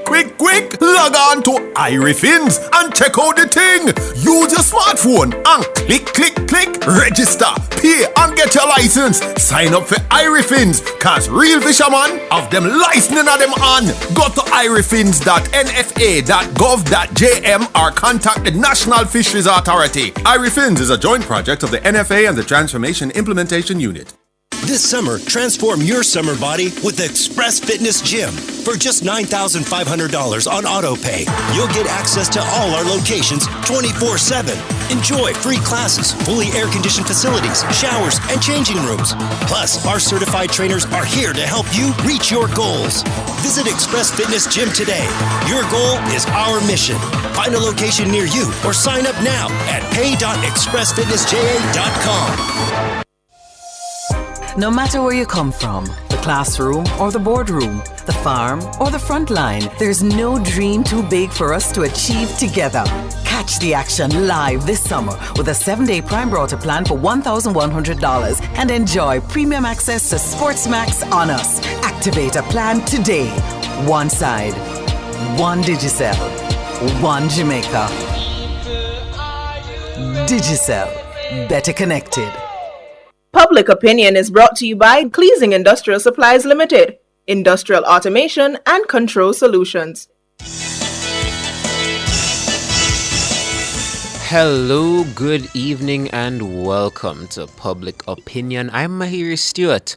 Special good evening to our friends on YouTube. We invite you to also weigh in live in the comment section on today's Public Opinion. So, Prime Minister Andrew Holness says the Jamaica Public Service Company, JPS, has supplemented its resource pool with former employees in its efforts to complete the restoration of power in several communities across the island. He says the JPS will also be engaging foreign companies as well as local contractors from the bauxite industry in Hanover and St. Elizabeth. The company is currently engaging CARILEC, that is the Caribbean Electric Utility Services Corporation, CARILEC, to provide support resources in the coming days. We should be getting line workers from countries such as Belize and Cayman who will help JPS to address the outage pockets that exist within the island. Prime Minister Andrew Holness, he was speaking in the House of Representatives on Tuesday. The Prime Minister says the restoration data provided by the JPS shows that the company is working hard to reconnect those customers who've been without power since Beryl passed the island 2 weeks ago. So in Public Opinion, we're asking y'all today, What do you think about JPS getting external help to complete restoration? Yeah, that's what we're asking today. So let's see what kind of answers we have. Over on Facebook, Ricardo Portius kicks us off. He says it's great. Yeah. Carlington Bartley says Jamaica has outgrown the JPS. At this stage, the monopoly is only good for business, but not for customer service. Marvin Reed says, this should have been done from the first instance. I guess the government, not wanting a backlash from the public, recanted its initial strategy to get outside help. Prince Wellington says they should have sought help the moment the storm hit, and they did their initial assessment because they already knew they didn't have enough people or even equipment to do the work, and if the external help doesn't bring a few trucks, they may have to just come and look on, or JPS will have to try to rent some equipment if they are available. Edney Powell says JPS believed the people would tolerate them until they reached them. Those days are long gone. They should have requested help from in the beginning. Christopher Isaacs says the JPS doesn't find it affordable, necessary, or prudent to employ skilled and knowledgeable employees. Get in entities that do expeditiously. Well, by right, Christopher, I don't think the situation they're having is a lack of. Well, I mean, I guess one could say it's a lack of workers, but I wouldn't say that. Maybe it could be, I don't know. CJ says them need it because imagine barely flash our fracktail past the south coast and JPS system pop down and can't fix. Andrew Frater says that should have been done from the first week of assessment. Remember, people's lives and livelihood is being affected. I think JPS was given too much leverage under the guaranteed standard after a disaster, so customers is hard to get any form of compensation for breach. Natalie Winter thinks it's a good move. And Philip Jackson says JPS has underestimated the magnitude of the damage in the first place, thinking they could handle it more and chowing off more than they could swallow. But they got choked and holler for help. Good move to their rescue. All right, let's see what we have here. On Instagram, Lover of Crunchy Munchie says, it should have been done a long time ago. I'd have had electricity by now. All right. And if we go over on just read Facebook, let's go over on X. Jamaica Sus on X says, good, next time make a plan to bring in help earlier.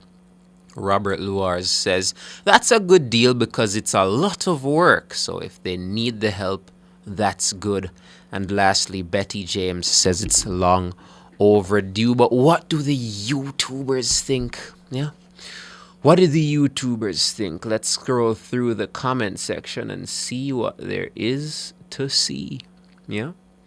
So Aisha Morgan is asking a question. I think it is related to public opinion. I hope it is.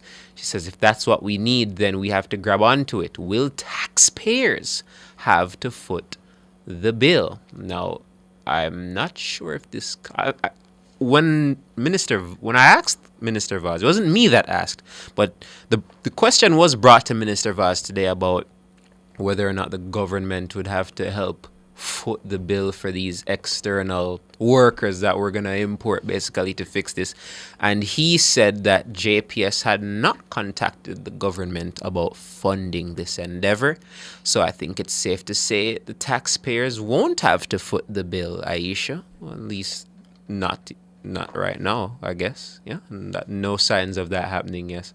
Robert Luars is also in the YouTube comments. I read his tweet a while ago, but he's in the YouTube comments reiterating his point that it's good because the JPS needed the help from a long time ago. What else we have here? Edgar Gordon says, the JPS is speaking from a position of strength. The government has to be careful. JPS has returned power to 94% of its customers. Okay. What else we have here? Who Am I says JPS sound like them have a very sweet deal with the Jamaica government. Well, as I explained a while ago, it appears the JPS has not contacted the government to help fund this particular project where they're importing workers. According to Minister Vaz, they have not contacted them on getting funding for that. So, doesn't seem to be something that the government will be paying for. Angela Jones says, "Nuffa who a cuss don't pay light bill." Oof. And you know, it's funny. We were having a little discussion about that in the newsroom today about how many people don't have light but are actually paying for it. Yeah. Hopefully, all of us in the YouTube chat and in our social media accounts, are paying for their light legally. Love that. What else we have here, man? Precious Soul says yes, they need help. So she's in agreement with the JPS outsourcing manpower to help restore the country back to its former glory where electricity is concerned. Tam says the government should open the energy market so JPS don't monopolize it anymore. Cordia Chambers Johnson says the JPS needs help, man. Murray Hill in East Central St. James don't get no light yet. Okay. What else we have here? I think Precious Soul, JPS need help long time. I think I read that one already. All right, what else we have here? It seems as though everyone seems to be in agreement with this move. It seems as though everyone is happy about this move. And the question is, do you all think that this will result in the light coming back quicker? I mean, one would assume so if we're bringing in more manpower, because that's more people to work on the pockets that Minister Vaz keeps saying exist around the country. There are areas that just don't have any light, and there are even near areas that do. And it's those pockets that seem to be the problem. Yeah? So that's the question. What else we have here? Philip Jackson says, let me ask a question. Don't JPS is making a profit? You're asking the wrong person, Philip. You're asking the wrong person. I'm not sure. I'd have to look that up for you. Yeah. But yeah, going back to the question. Mikkel says, it have no shame asking for help from outside. Look, Grenada asked and got help from Trinidad and Tobago when they got hit by a Hurricane Ivan. Yeah. And Trinidad and Tobago cruise. T-Tech cruise went and restored electricity. All right. Who am I says 50 million US, Mr. Stewart? Yeah, so that's the electricity disaster fund that Minister Vaz had highlighted today in Postcab. Yes, there's a $50 million US dollar disaster fund, and I believe that's what's going to fund majority of the restoration process. So one could assume that's where the money would come from to pay the workers. But again, that's an assumption. I will never state that as a fact. That's something we need to fact check. Yeah, but that's an important thing you've brought up right there. Yeah, let's keep going. Wallace says, hi, Mahiri. Hi, Wallace. What's up? Do you have an opinion on today's public opinion? Are you happy that the JPS is importing workers to help bring back electricity to those places that don't have it? Let me know your thoughts, Wallace. Thank you for tuning in. What else we have here? Why are y'all talking about politics, man? There's no time for politics. This is public opinion. Yeah? So I can't read those because they're not pertaining to what we're talking about. But yeah, it's a lively YouTube chat in here as always. Love to see it. Yeah? There's always, I don't remember who it is. I think it's Marigold Weber that's always in here reminding people to like the YouTube stream. So let me be the person to remind you guys today if she hasn't done that already. Please leave a like. It's at 93 right now. Hopefully by the time I'm done with business report, it can be like at 100. Can we get it to 100 likes? That'd be good, wouldn't it? I think that would be good. All right, folks. Another day, another public opinion. Y'all still talking about the politics. I'm trying to get answers about public opinion. I can only assume that the people in the comment section have light. Yeah? Because they seem to be talking about other things. What you said? It's only 94. Look at that. It's 95 likes now, yeah? It's a good thing I mentioned that because people are liking the stream now. That's good. Thank you, guys. Remember, hopefully by the end of business report, which I'm about to start right now, we'll get to 100, yeah? It's time for the business report. Thanks for tuning in.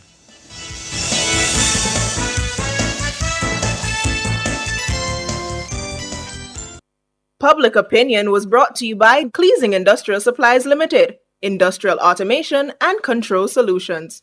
Drive the most exciting new vehicles in Jamaica. Schedule your 2024 Ford Ranger pickup or Ford Everest 7-seater SUV test drive now. Call or visit KIG today. The time by KIG is... It is 6:32 p.m. Hello, good evening, and welcome to Nationwide's Business Report. I'm Mahiri Stewart. Jamaica's revised labor force survey has revealed the country's unemployment rate stood at 5.4% as at January 2024, and that's according to the Statistical Institute of Jamaica, Statin. The revised labor force survey allows for the collection of more granular and detailed data. In compiling labor statistics, Statin is now able to disaggregate figures on educational attainment, particulars of household and gender, among other factors. The survey will also no longer include persons who work without pay or profit as being employed. The relaxed definition of unemployment will also no longer be used. Persons classified as unemployed must now meet 3 criteria, and they are not employed, available for work, and seeking employment. Utilizing the new survey, the Institute says unemployment in January was just above 5%. More Jamaican females are unemployed than males, while youth unemployment continues to be in double digits at 16%. For those considered to be of prime working age, the unemployment rate stood at 4.4%. And internationally, the pound hit its highest level against the dollar in a year on Wednesday, as investors bet on UK interest rates staying higher for longer. Fresh data on Wednesday showed the rate of inflation was proving more stubborn than expected by some analysts. This prompted traders to cut bets on an easing of rates in August and sent the pound above $1.30. For the first time since last July. The pound has also been boosted by market hopes that the new Labour government will offer economic stability. And finally, in the currency markets at the close of trading today, it cost 157 Jamaican dollars and 33 cents to buy $1. It cost 201 Jamaican dollars and 41 cents to buy £1 British pound and 115 Jamaican dollars and 65 cents to buy the Canadian dollar. That's the business report. I'm Mahiri Stewart. Good evening and thank you for liking the video, yeah? 156 likes, that's what I'm talking about. Yeah.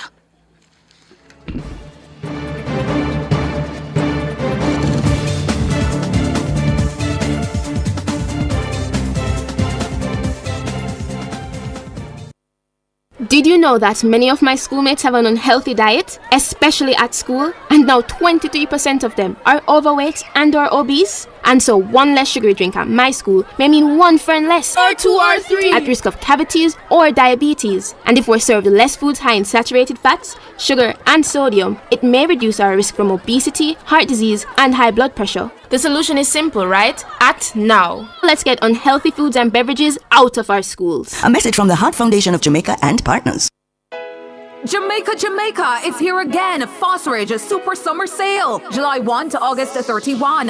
Come get your wires, breakers, solar flood lamps, LED bulbs, ceiling fans, and so much more. Call 876-937-5099 or visit us in Kingston, Mandeville, Draxall, and Montego Bay. Up to 60% off the summer. Get your solar panels starting from $17,600. Come shop, come save at Phosphorage Super Summer Sale, July 1 to August 31.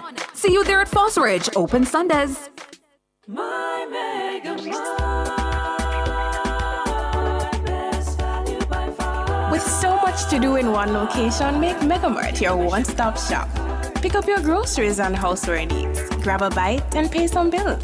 Fill your prescriptions and see the beauty products in our pharmacy. All in one amazing location. My Megamart, the best value by far.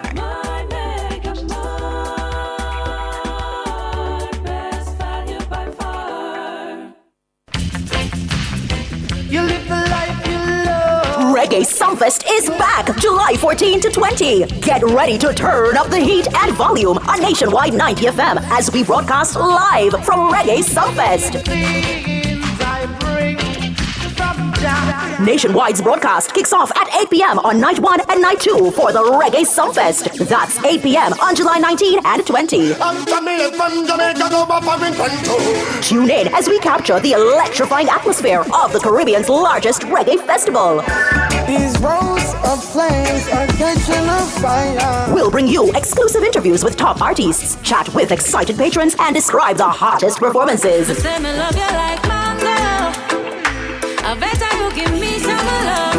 Whether you're at the festival or vibing at home, Nationwide 90 FM has you covered. So don't miss a beat or a rhythm when you tune into Nationwide 90 FM at 8 p.m. on July 19 and 20. Experience the ultimate vibe and get your reggae fix with Nationwide 90 FM, the new revolution in media. This broadcast is brought to you by Down Sound Entertainment, Hospital Montego Bay, Fairview Medical and Dental, and Grace Foods.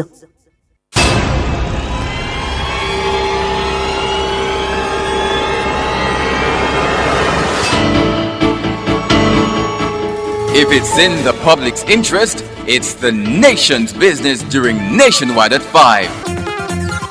The nation's business.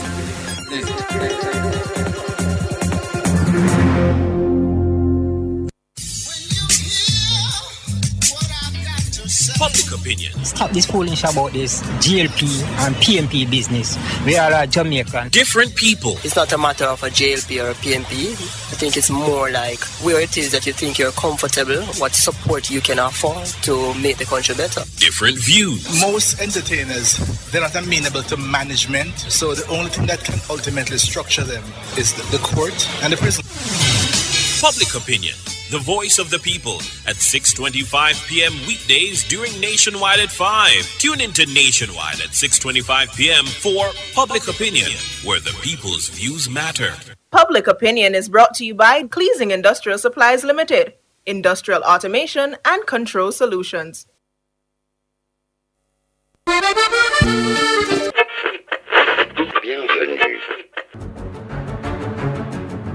I stay locked into Olympics because, of course, I'm Jamaican. I tune into the Olympics, but I'm always busy. What have you know when Sharika Jackson beat Chakari? She's storming to victory here. Watch the clock. This is so fast. Brother, I have to see every notification for the Olympics. Me, who want to hear every run. The Jamaican's coming. He's closing. What a performance. Every jump and every fling. Oh, wow. Oh, that is live. Nothing can miss me. We're always on the move. So while I'm driving, Thompson here from 60 odd, moving away, and she gets the victory. she's jogging, or at work, Hurry, the race is about to start. we can't miss a beat. Oh, me? Because we keep it locked. To the only station for the Paris Olympics. Nationwide. Nationwide. Nationwide. 90 FM.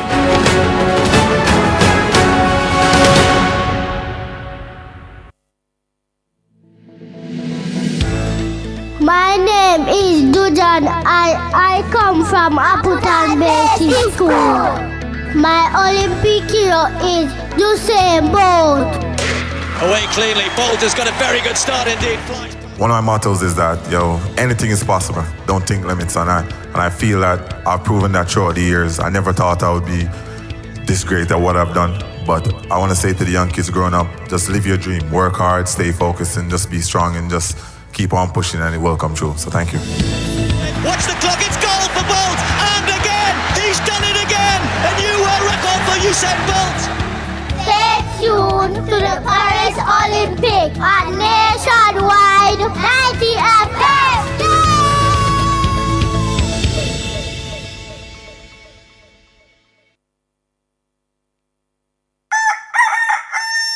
How certain are you that you're taking proper care of your pets? How often do you take them to the vet? Just as we need annual checkups with our doctors, most pets need regular checkups too. Owning and caring for a family pet doesn't have to be a difficult or burdensome experience. Nationwide 90 FM has an exciting feature called Pets World that will help you take better care of your pets. Join Nationwide 90 FM every Wednesday at 6:50 a.m. during the program This Morning as we take you into the do's and don'ts of caring for your pets. That's Pets World every Wednesday at 6:50 a.m. during the program This Morning on Nationwide 90 FM, a revolution in media. On July 18 and 19, Privacy and Legal Management Consultants Limited will show you how to take control of your data with top-notch privatization solutions offered at their Prioritizing Privacy conference. This conference is dedicated to informing the public about the latest innovations and best practices in data privacy. Cliff Hughes Online will broadcast live from the conference on July 18 and 19 from 10 a.m. to 1 p.m. Tune in for insightful discussions with speakers from Trinidad, Barbados, the United Kingdom, and Jamaica, and explore the future of data protection. You don't want to miss this.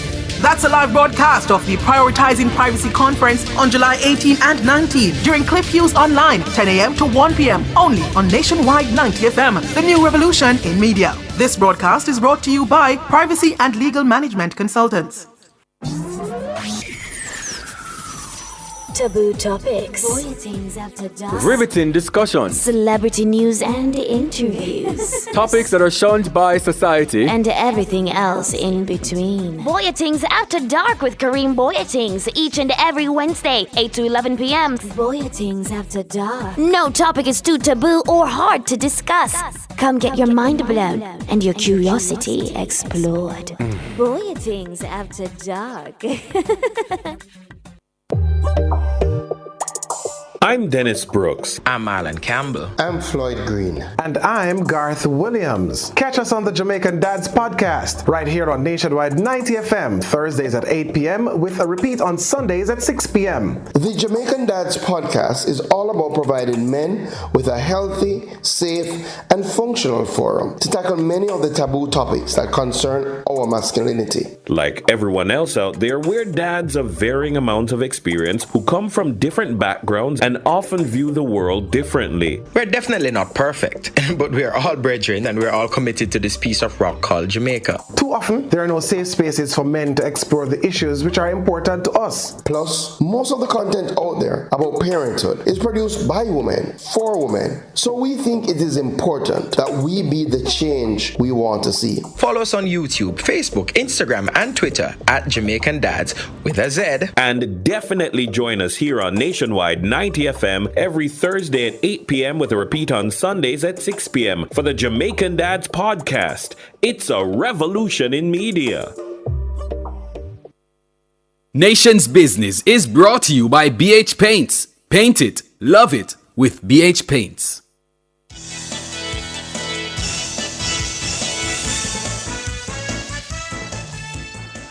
Good evening. Thank you so much for staying with us here on Nationwide at 5. And if you're just joining us, good evening to you. It's time for the Nation's Business. I'm Ricardo Brooks. And I'm Sanjay Lewis. We're turning our attention now to the agriculture industry. That industry has suffered losses amounting to more than $4 billion. The Agriculture Minister, Floyd Green, says the damage, he made the disclosure of the damage in the House of Representatives yesterday. The assessment up to today's date puts the financial loss to our agricultural sector at $4.73 billion. Floyd Green, Agriculture Minister. In the meantime, Mr. Green says a scaled-down version of the annual Dembe Agricultural Show will be held this year. Meanwhile, Prime Minister Andrew Holness says he has asked the Development Bank of Jamaica, the DBJ, to provide assistance to the country's poultry farmers. What I'm discussing here would be to ensure that the large poultry farmers who have sustained damage, that they have access to a loan facility, not a grant, a loan facility to get their businesses back up and running. So due to, Madam Speaker, the hurricane and the impact on the poultry industry, the DBJ will provide a $1 billion line of credit to unlend to the broiler companies and our approved farmers. And, Madam Speaker, the broiler companies will provide a guarantee to the DBJ, and the interest rate to the broiler companies will be about 7.5%, and the broiler companies who have these contracts with the farmers would make the payments. The tenure would be about 8 years, and we would lend approximately 90% of the project recovery cost. Prime Minister Andrew Holness there. He was giving an update on the government's relief and recovery activities post-Hurricane Beryl in the House of Representatives yesterday. Floyd Green, the Minister of Agriculture, joins us now to discuss further. Good evening, Minister. Evening. How are you, gentlemen? And evening to all your listeners and viewers. We think we're doing better than you. For sure. I would definitely say so. Yeah. So $4 billion. That's a staggering figure. And I noticed you said the assessment up to Monday? Yeah, up to Tuesday morning. Yes. Up to Tuesday morning, and that's why it took us some time to put together the document, because we wanted to get the final figures as much as possible. So up to Tuesday morning it was 4.73 billion on the agriculture side, and on the fishery side about 1 billion. So we put them together as a combined loss to the sector of $5.7 billion. So it is a massive hit for farmers and fishers across the country. And so the road back now to at least some semblance of normalcy, what does that look like? How are we going to ensure that the relief, because we're hearing of plans for relief and assistance, how do we ensure that we get that to the farmers and fisher folk in the shortest possible time? Yeah, so one of the things that, one of the learnings I've taken over the years in terms of disaster and disaster preparedness is to see how quickly the ministry can respond. We've had challenges over time in terms of the timeliness of our response, and time is money, especially in agriculture and fisheries. If we can get our farmers and fishers back out there, back in the field in the quickest possible time, then it will shorten our recovery process and will bring us back to growth. So what we have been doing, or what we started to do a few years ago when I first became minister, was to institutionalize our disaster response and recovery process. So what I outlined in the House yesterday is the allocation that we have made, looking at our own budget and reallocating our resources in the first instance to provide immediate response. So while we continue to have discussions with finance about a more substantial program, we would have earmarked $700 million from our production incentive program to provide that immediate response. And that means literally to be able to purchase things like inputs to start providing that to our farmers. And the other thing that we have done is that we went and procured, for example, seeds prior to the onset of any hurricane. Because, as I've said to the team, we know that we will have some form of disaster. It might not be the hurricane, it might be a prolonged drought, it might be just intense rainfall. So I've challenged the team to do these things earlier. So we will actually start dispensing relief as of tomorrow across our hardest hit parishes. Started with St. Elizabeth, Friday will be Clarendon, then on to Manchester, just to get some farmers some of the inputs to get them back out, get them planting again. And what's the process, Minister, in distributing this relief for those farmers? Yeah. So we've done a couple of things a little different this time around, and especially in responding to disaster of this magnitude that we haven't seen in a while. Definitely since Ivan, we haven't seen these numbers. So we've established a Hurricane Beryl Recovery Task Force. It's led by a senior director at the ministry, Senior Director Michael Price. And what we're trying to do is to use that to coordinate our relief efforts. So we have our various agencies at the table, and we have the JAS, and we've channeled the private sector support. We've told them to channel that through this task force so that we at least know people who are farmers and fishers who are getting benefits, so that we avoid duplication. In terms of that, what that looks like, our rather extension officers have been out in the field collecting information in terms of who would have suffered damage from the hurricane and what are their crops that they would have lost. So our first phase of the intervention would target vegetable farmers, those farmers who had crops in the field that would have been completely destroyed and are looking to get back out. So we will look to the list that rather of the assessment list clearly, and I'll say this openly. We definitely won't be able to help every single farmer that suffered a loss, and we definitely won't be able to help every single farmer that suffered a loss at the same time. So we'll take a phased approach. We will start from some of the hardest hit areas. We will look to the list. We may pull, let's say, 100 farmers, looking at those that have been most hard hit or those that have a very limited capacity to recover. and then go into those areas and start distribution. And normally we would give them things like seeds. We may also give them fertilizer, chemicals to go with that so that they can start afresh. Here's what part of my concern, Minister. This is just the first system, and we are at the beginning. Yeah, traditionally, this is not the most active period of the hurricane season. Do you worry about that in terms of the rebuilding process, not knowing what's coming down the road, because we're really not in the most active period yet? Absolutely. It's a massive worry for us at the ministry.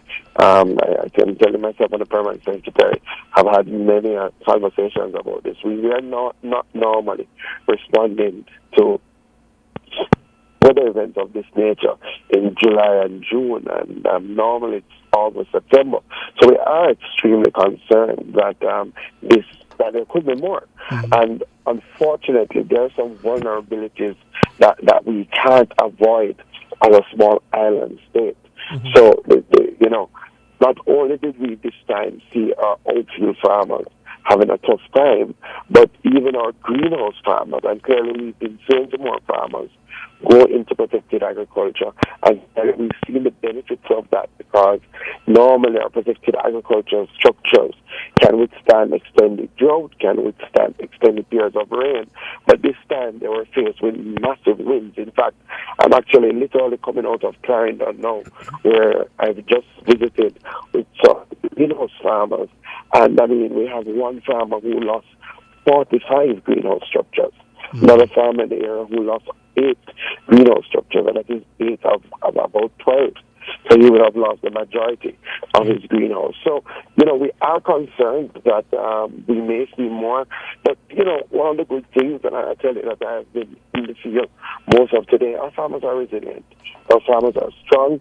I literally went into areas where farmers have been flooded out and saw people plowing the land to plant again, because they know, again, if they can get back out quickly and they can bring these crops to fruition, then they can see profit from their enterprise. So, we can't just hide from it. We just have to face it and on. But what about that proactive approach from the minister? Because it's just the start of the hurricane season. And if this is what we have seen at the start, I don't want to foresee what to expect.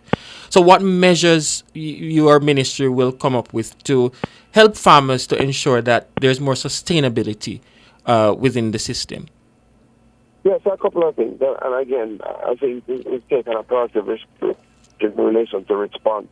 And definitely this will be the quickest response time from any major event by any government that we wanted to make that clear. And again, we were able to do that by not waiting, but starting to get things in place. There's some other things that have to happen. Clearly, we have to accelerate the pace of building out our storage capacity. One of the things when storms of this nature are coming, we say to our farmers, listen, go out, harvest what is ready, and have that.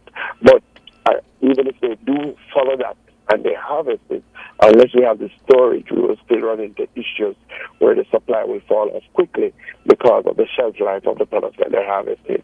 So we have to accelerate the pace of building out storage. We've started that, but as I said, we have to do more. And clearly, as we speak to the Ministry of Finance about the bigger plan, that is important. The other thing is that we have to look at investing in more equipment, in more tools, mechanization. It helps, one, in the recovery process. So again, I saw 2 things today. I did see some farmers using a fork to plow to get back out, and I did see a farmer using one of those one-man tractors, right? And clearly, he was being more efficient. He could get up and running much more quickly. So we've said to the team clearly, it's a part of a plan that I outlined in the sectorial, but we have to just see how we can fast-track some of these plans. Very, very important. Again, protected agricultural structures are still the way to go. Even though, they are susceptible to wind damage. Again, we did see some farmers who took the protocol and took down some of the coverings, and those stood up. We saw farmers, however, in St. Elizabeth, that regardless of taking down the covering, it was not able to stand up. We still have to ensure that people take these systems seriously. It's a discussion I just had with some farmers. We believe in some of these areas in Clarendon and St. and we could have saved more greenhouses if they had followed the protocols. So we have to ensure that farmers take these things more seriously. So we are always thinking about how can we be more sustainable. I think things like storage, things like mechanization will help us tremendously. There was some talk about Denby as to whether it should go on. You've decided that it's going to be a one-day show now. Why did you think it important to proceed it? Yeah, clearly there are always contending views, and this is the 70th year of Denby, and Denby is a showpiece in relation to the agricultural sector, but we've been through a lot. We've been through a difficult time, and we appreciate that our farmers may not be in a position to provide the usual produce that they provide for Denby. So Denby is normally a 3-day show, but I think we thought it very important to still show the resilience of the Jamaican farmer. And additionally, how can we use Denby to help build that resilience? How can we use Denby to help tighten up on our assessments, to help ensure that our farmers who may not yet have gotten to their extension officers have a space to come to? And then how can we use Denby to help drive the recovery process? How can we bring together our suppliers, ensure that they're offering some discounts that people can come into a Denby space and hear from experts? One of the things that we did today was H&M Agro outline what they're going to provide to the agricultural sector. I want to thank the private sector who have been answering our call. And even in the presentation, Olive Donowell started to speak about how farmers should approach the new products that they should use to cut down the time frame in terms of getting the crops to the field and the new herbicides and fungicides. We believe that there's value in bringing together our farmers for those sort of presentations, giving them, again, incentives for them to go home with, to go to plant, and also just celebrating them and celebrating some of the other things that we're doing in relation to storage, in relation to agro-processing and value added. So we won't go for the whole 3-day show. We will move to do a one-day event. We'll focus on highlighting our farmers and catering for our farmers. And I think in our discussions, we've already started to say that our farmers will be able to come to this one-day event free of cost, right? And then we will also clearly use it to see how we can establish systems to continue to help our farmers, because we know it's a long road to recovery. Over the next couple of months, Minister, do you foresee a shortage of any specific crop? Based on what you indicated, the damage that we have seen, will there be any shortage? We will see a significant downturn in our vegetable line.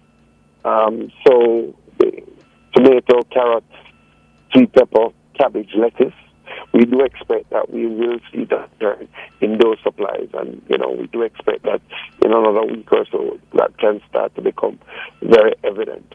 Outside of that, definitely some of our fruit lines like melons, cantaloupes, my area in Southwest St. Elizabeth is well known for that.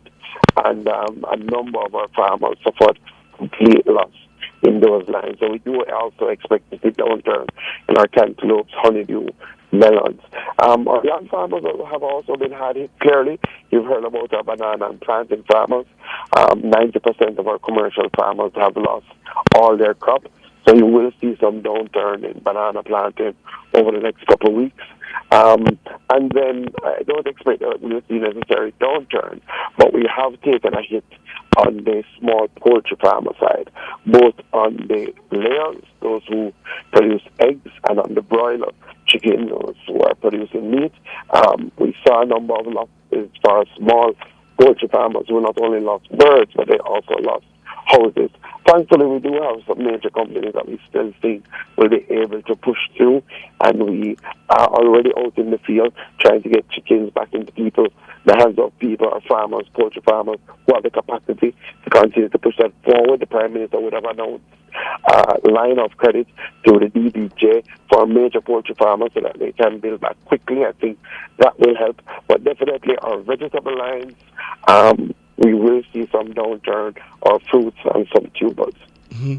You wear two hats. Obviously, you're balancing the recovery in the agricultural sector broadly, and then, of course, what's happening in your constituency of Southwest St. Elizabeth.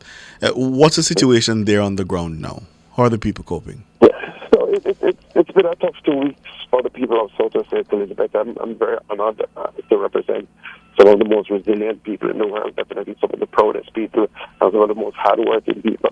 We have been through a lot. It was a traumatic experience, and if you speak to anybody who went through burial, they'll tell you that nothing compares to what they encountered in burial. No Gilbert, no Hyman, no Dean, compared to the sort of damage and just the trauma that they went through. Thankfully, we've been working together to build back our communities, On the Thursday after burial, every single road in South of St. Elizabeth was blocked. Every community was blocked in. And we worked with the NWA. We worked with private people who are willing to come out and offer their services free. We worked with the municipal corporation. And by the Sunday, we're able to have at least 1-lane traffic to most areas. And by the Tuesday, most places had 2-lane traffic. Now, access is not an issue. So we continue to try and work with our utility providers, because clearly that's the next major issue. Restoring electricity. Over 300 poles were down in St. Elizabeth, and I would say the vast majority of that was down in Southwest St. Elizabeth. And because of a lack of electricity, we had a lack of self-service, we had a lack of water, and that persists. But we have seen progress. So last week, Wednesday, we were able to get by the hospital on stream in terms of electricity, and we have built out from that. So now Black River and some of the surroundings, parts of Brompton, Middle Quarters, now parts of Knoxwood, Mountainside. I heard it were almost at Barbary Hall, parts of Crane Road, electricity has come back. That has helped us in the Dallintober pump, the Luana pump, to get back some water into the areas. And I know the NWC is working on some of the other areas. I heard that today, Burn Savannah got up and running again, which is a big plus for us because it serves a huge part of the constituency. We still have challenges, especially in relation to water. We worked with our NGO networks, and we were able to secure a generator for one of our pumps at Newell, and then we continued that work with entities like Global Empowerment Missions, Breads, American Friends of Jamaica, and a lot of other people, NCB Foundation, who've come on the ground and have helped us. So we've been able to source 2 other generators that we've placed at Little Park and Hounslow. We've had some technical issues with them, but, they are getting in and providing some water. We've been trucking water. Again, that's slow, one load in May, but we've been working, and we are trying to get one of our irrigation systems up and running. Hopefully, by the time I come off the call, I'll get the call that they are up and running now so that our farmers can get irrigation water and can plant again. So it has been a difficult time. Clearly, a lot of people have damage to their houses. I have 15 communities that would have suffered severe damage. That means 70% of their houses would have been damaged or more. So it's still a difficult situation, but we're going to get it done. We've been distributing care packages. I want to thank everybody from the private sector, from the NGO community who've come down south of St. Elizabeth. And I want to just remind them that this is not a 2-week, a 14-day recovery, right? We still need their support. We still need their help. And it will take us some time, but if we work together, the recovery process will be shorter. We have resilient people. The JPS minister has come under heavy criticism, and St. Elizabeth being one of the hardest hit parish. Are you satisfied with the response rate of the JPS? So I'll put it 2 ways. Right? Clearly, since Wednesday, we're now 2 weeks in, we have seen progress, right?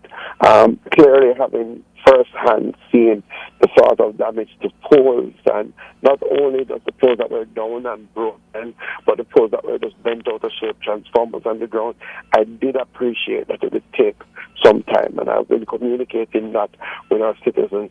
With that said, clearly we do believe that JPS needs more boots on the ground. Right, and I think the minister has spoken to that. So I was very happy to hear the announcement that they will be getting some support, because I think even themselves underestimated the extent of the damage. In fact, in fairness to them, when they crafted the plan, they said to us that they have only seen 60% of what had happened in St. Elizabeth. And I know, St. Elizabeth and Southwest, what we have, a lot of our population is not by the main roads. So when you come off the main roads and you go into the lanes, and then you see those polls that are completely destroyed, you understand the full extent of what has to be done, right? So the truth is, because electricity is so critical to so many other services, the restoration of electricity now is the number one priority, because again, our people are strong, they're resilient. To give us back light, we will find a way. So I think they definitely need more boots on the ground. So I'm very happy to hear that they're getting more boots on the ground. And I hope those boots will be directed to St. Elizabeth so that we can get back up in a shorter time frame that has been put forward. In addition to being resilient, the people of Southwest St. Elizabeth are also very astute politically.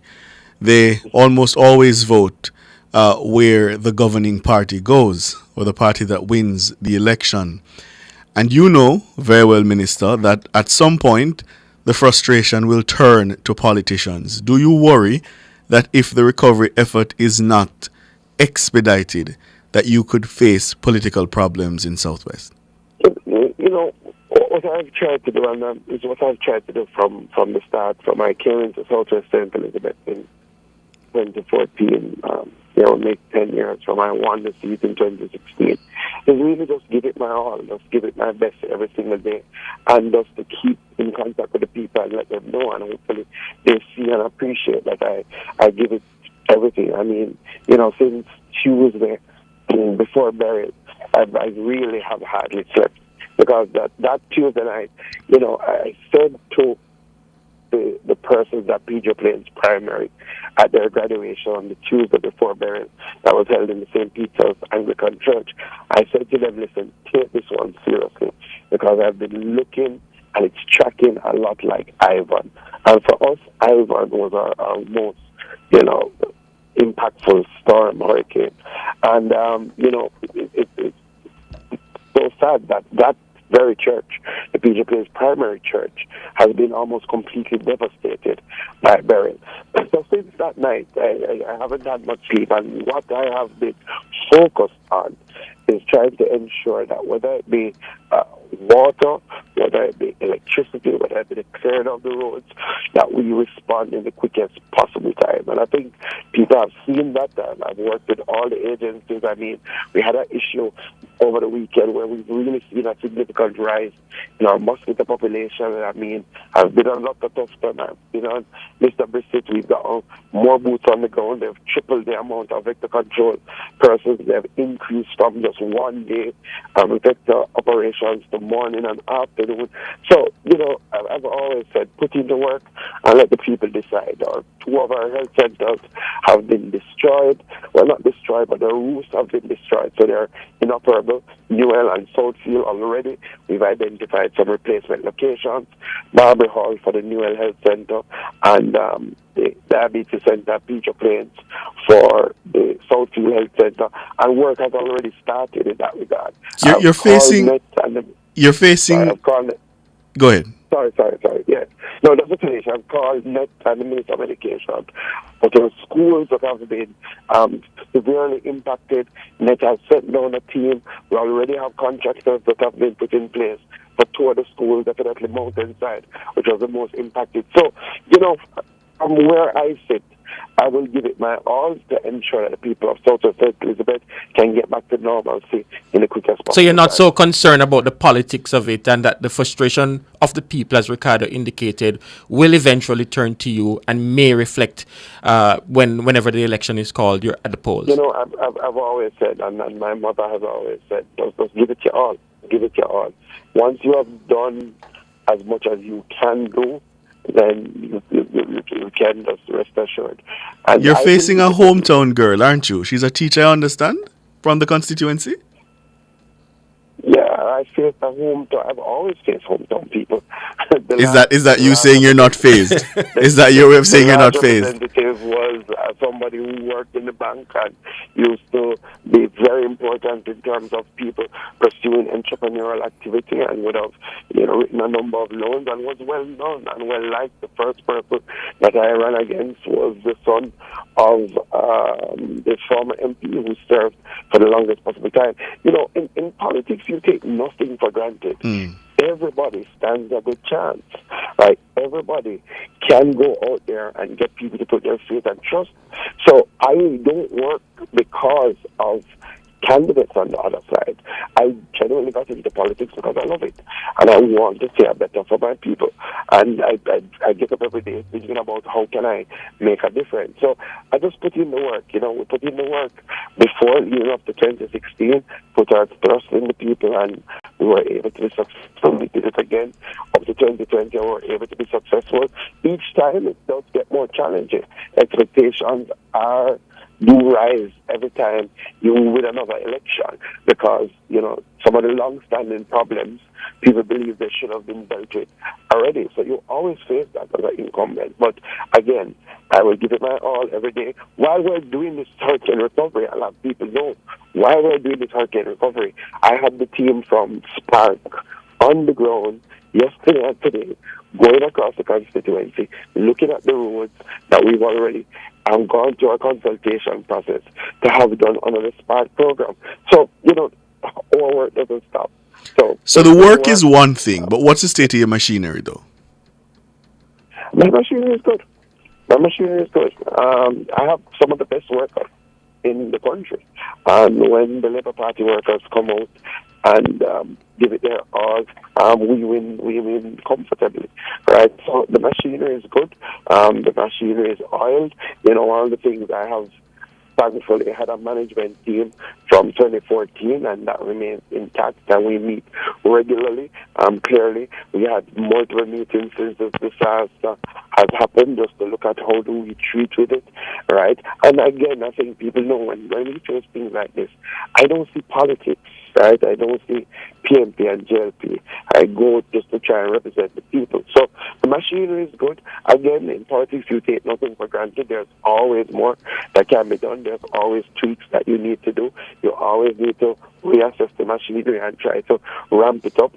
But, you know, we continue to do the work. We never get overconfident. We never take anything for granted. We do understand that the elections is about votes in the box. And no matter how much work you do, unless you get the votes in the box, you won't win. So we continue to balance the work that we're doing by ensuring that we have systems to get the votes in the box. If I could come back a little, Minister, I was reading a comment via our YouTube chat, and one of the listeners asking about a former insurance system for farmers. Is there anything in place to help farmers? Because it's hard to build back each time. But what about an insurance system? So the answer is yes. One of the things, after I became minister, when I had gone on my listening tour and I heard from the farmers, one of the things that they raised was the need for some form of insurance. But it had to be different, because we've had insurance policies in the past that haven't really worked for our farmers. The assessment took too long. They never got what they think they deserve. So I had to put a call to the insurance companies, and I met with almost all of them. GK Insurance answered a call and designed a parametric insurance scheme to protect our farmers against weather events, so you can protect against drought, rain, or wind. When it was initially designed, they had two seasons that one ran from April to June, and one ran from, I think, September to November. And they did it that way to kind of minimize risk, and so that people could sign up for any peril across any season. We would have met since I became minister again, and we would have looked at it. I would have said, we looked at the take-up, we tried to incentivize, we got about, through our program, we got about 800 people who took it up, and we met, because I listened to some of the feedback. And I said to them, listen, you know, we need to kind of extend the time period, see what can be done. So GK has made tweaks to that. So now you can basically have coverage for a full 8 months from April all the way down to November, which would be the area that we really want to get our farmers covered. What we have to do now is to develop strategies to get more farmers on board. So I spoke to GK after the hurricane burial, and already they've confirmed that 55 farmers who would have had their coverage are going to get payouts because of wind damage. And clearly they already can say, they haven't given me the figures as yet, but they can already say that those in St. Elizabeth will get the maximum payout because of just the terms of the win in that area. So what we have to do, and I plan to sit with the GK team, and it's something I've discussed with Minister Clark, is to see how can we get more farmers on board in terms of that insurance scheme, what can the government do, and we're going to look at methodology, because I agree with you. If more of our farmers have that insurance, and more of our farmers are able to not just look to the government, but can get something automatically, as in this parametric scheme, it will help in the recovery effort. But what has been the pushback, though? Why is it that we're not seeing more farmers signing up for this insurance scheme? I think one more has to be done on promoting it, right? I think that is important, right? You have to. Farmers are very pragmatic. You have to show them how they will literally benefit, right? I think now that people are seeing payouts, and that's how insurance goes. I think now that people are seeing because we did have a payout last November from the rains. I think now that people are seeing that it works, that you really can get a payout. And how it is set, it depends on the amount that you put coverage for. So they're very different type of schemes. So you can say that you are doing a basic program and you're just putting $3,000. It doesn't have to do an assessment once it hits the trigger. If it's the maximum trigger, you get paid, let us say, $50,000, right? That's how it is designed. I think it's very new in its design, and farmers want to see that it works. I think now that they see that it does work, we have to work with the only provider that we have now and to just get the word out there. With that said, I have had meetings with another Caribbean Caribbean company, another brokerage house, who under the 25 by 25 initiative of CARICOM, they have approached all of us as ministers of agriculture, and they've put another policy framework on the table, which we're exploring to see if they can also come into the market space. Because, again, competition would help. Maybe we'll look at the rates, maybe we'll look at the types of coverage. So, I think we just have to put out more information around this one for farmers. All right. Floyd Green, Minister of Agriculture, Fisheries and Mining. Thank you so much for your time. No problem. Thank you, Minister. Balancing recovery in agriculture and fisheries, of course, as well as being the Member of Parliament for Southwest St. Elizabeth, one of the hardest hit constituencies in the country. And also, feeling pretty confident that the work that he has done in the constituency will get him there. And it was important for me to ask because Southwest St. Elizabeth is always one of the first ones you watch on election night. Yeah. What's happening with the good people of Southwest St. Best. And I think dating as far back as probably the 80s, it goes wherever whoever becomes government, that seat always goes with them. Very astute people down there in Southwest St. Best. All right, 20 minutes after 7. Do I have permission now, Miss Davy? Okay, so we have the Watchman. Then she tells me there's a time signal. And then she says, I have permission to take your calls.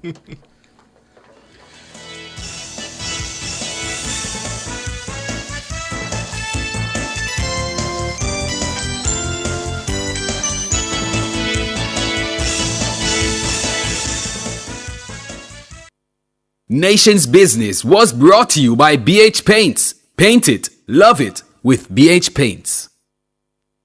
The mission of the Ministry of Legal and Constitutional Affairs includes revising Jamaica's legal and constitutional infrastructure and accelerating the pace of reform. The time by the MLCA is 7:21. Deposit we have insurance. It's an account that come with assurance. Let me teach you why it's important to have deposit insurance. Just in case your bank crash dead, no need to put your hands by your head. Up to 1.2 million you get for all accounts that's affected. Yeah, one room you can start it, or throw a house party. Pay your mortgage with ease. JDIC is a smart win. Deposit we bring safety. JDIC them protect me. Bank and billing society protected. The flow you must get with. Protect your savings smart. We urging you to call me. Guarantee you need us. We take banking serious. JDIC, protecting deposits for you and me. No matter where you come from, the classroom or the boardroom, the farm or the front line, there's no dream too big for us to achieve together. Catch the action live this summer with a 7-day Prime Router plan for $1,100 and enjoy premium access to Sportsmax on us. Activate a plan today. One side, one Digicel, one Jamaica. Digicel, better connected. The Watchman. Exploring issues shaping our society, government, and business. Provocative, unconventional. Dr. Henley Morgan is The Watchman.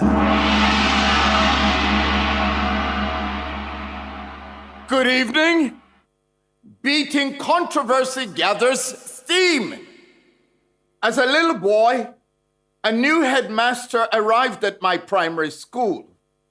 It was not long before he was given the name Goliath because of his imposing stature and appetite for inflicting punishment on errant students. It is not an exaggeration to say his office became like a torture chamber when he would apply the rod of correction. The tendency to beat the hell and demons out of wrongdoers carried over to the penal system.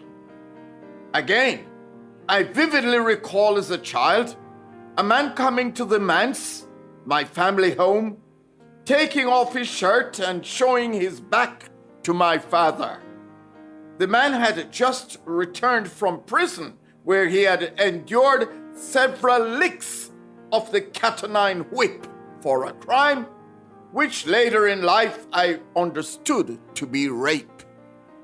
His back looked like the tracks at Cambridge, where we would go to catch the diesel train to Kingston. Not to be outdone, the home would get in on the act. One Easter harvest, a quote-unquote bad boy from the community allowed himself to be locked in the church where he slept among the sweet-smelling, freshly baked bread made in the shape of alligators. The next day, it was discovered that the make-believe creatures had parts of their anatomy missing, eaten by the boy who made good his escape. Captured like an animal, he was returned to his home, where his mother for hours unending subjected him to a beating commonly called murderation. We have come a long way since those days.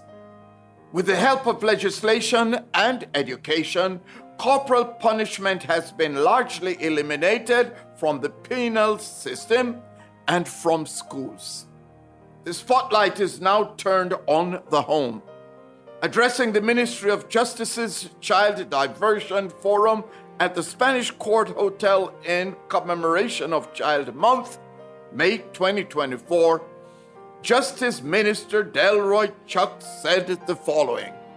I quote from a newspaper report.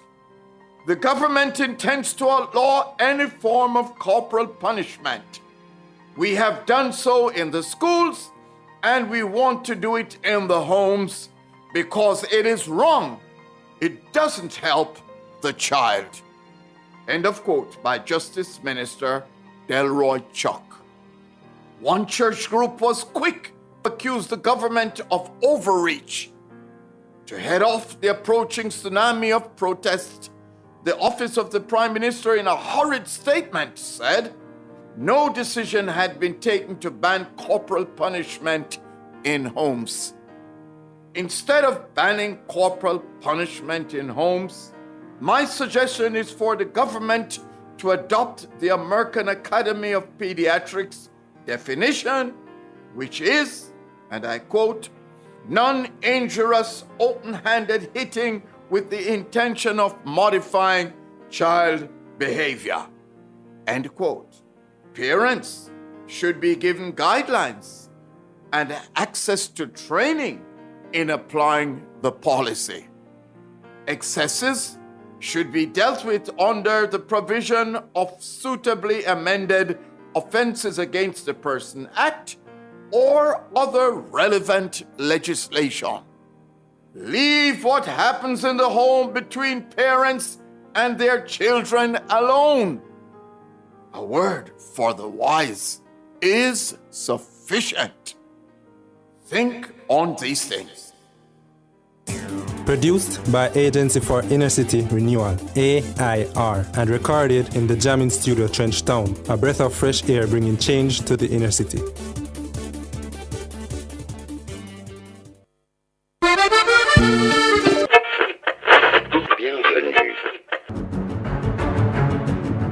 I stay locked into Olympics because, of course, I'm Jamaican.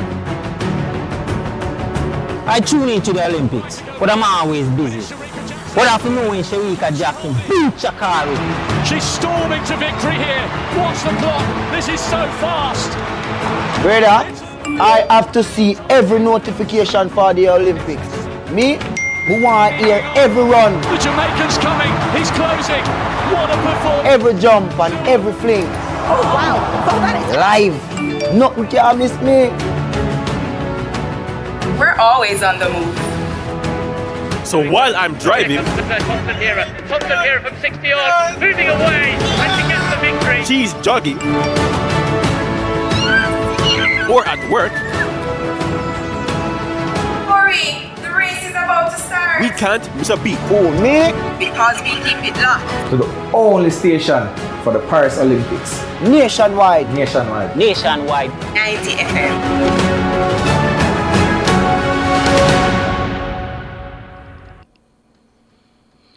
728, the numbers to call 630-937-124, 618-8255. This is Nationwide at 5.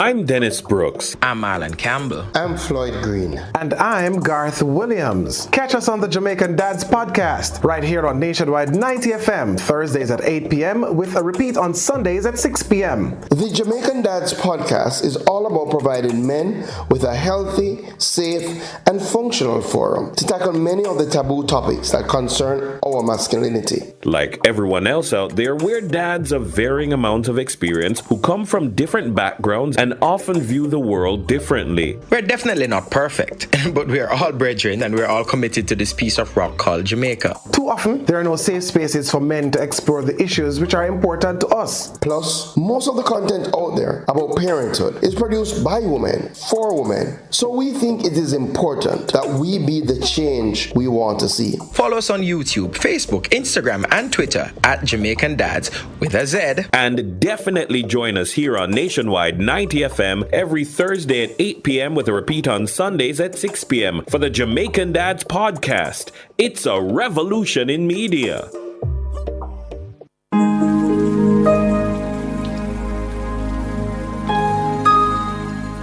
Hi there. Here's some good news for these trying times. Quote, "By God's word, I can see where I'm going. They throw a beam of light on my dark path." Unquote. Psalm 119, verse 105. Listen for God's Word weekdays at 5:45 a.m. and 12:55 p.m. through Oasis. Stop by for a refreshing drink and share a God perspective for the day. Oasis. Weekdays 5:45 a.m. and 12:55 p.m. right here on Nationwide, a revolution in media. The rebroadcast of the Oasis can be heard weekdays at 5:45 a.m. The Oasis is brought to you by Solar Tech Jamaica. We use the gift of the sun to power our world. Thank you so much for staying with us here on Nationwide at 5. We're taking your calls now. Gary, you're up first. Good evening. Hey, Ricardo. What's up? What's up going? Well, this morning me hear somebody on the Slim Show. you forget National Award. Oh, yeah? Why is that? Eh? Why is that? Yeah, man. Me a little this morning, so reporting where they do the storm for rescue the lady over Bull Bay there with the kids. Oh. Yeah, man. She said, Ricardo, forget. That's the one. Yeah, man. You go practice your walk up in the Ricardo. She's kind. Yeah, sir.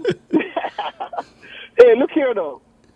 This integrity commission, this thing with investigation with the police, it does befuddle me, right? Yes. She tell me, say, nobody never lick the man and say, yo, charge it. Yo, you make a report?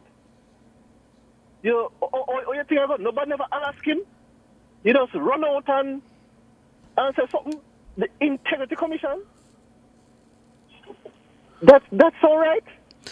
Something is not. Something is Yeah. It's off. And I mean, and they must say, you know, it's not like it's a normal man, you know, like a reporter, you know, a director. Right. This is the man where supposed to be is a part of the whole investigation of corruption and whatever it is. You are saying that you don't have no confidence. You can't give information to the police, but you want me to come out and talk upon people and say, Ray? Yeah. You know, Gary, I found it very curious also that the Integrity Commission would come out to make such a statement without doing their due diligence to see if the necessary report would have been done. It's very curious, and I hope that the Integrity Commission will at least issue a statement clarifying why a statement was not made. But the issue with this Integrity Commission that has been plaguing them, very, very poor optics, right? And I think that is causing their demise.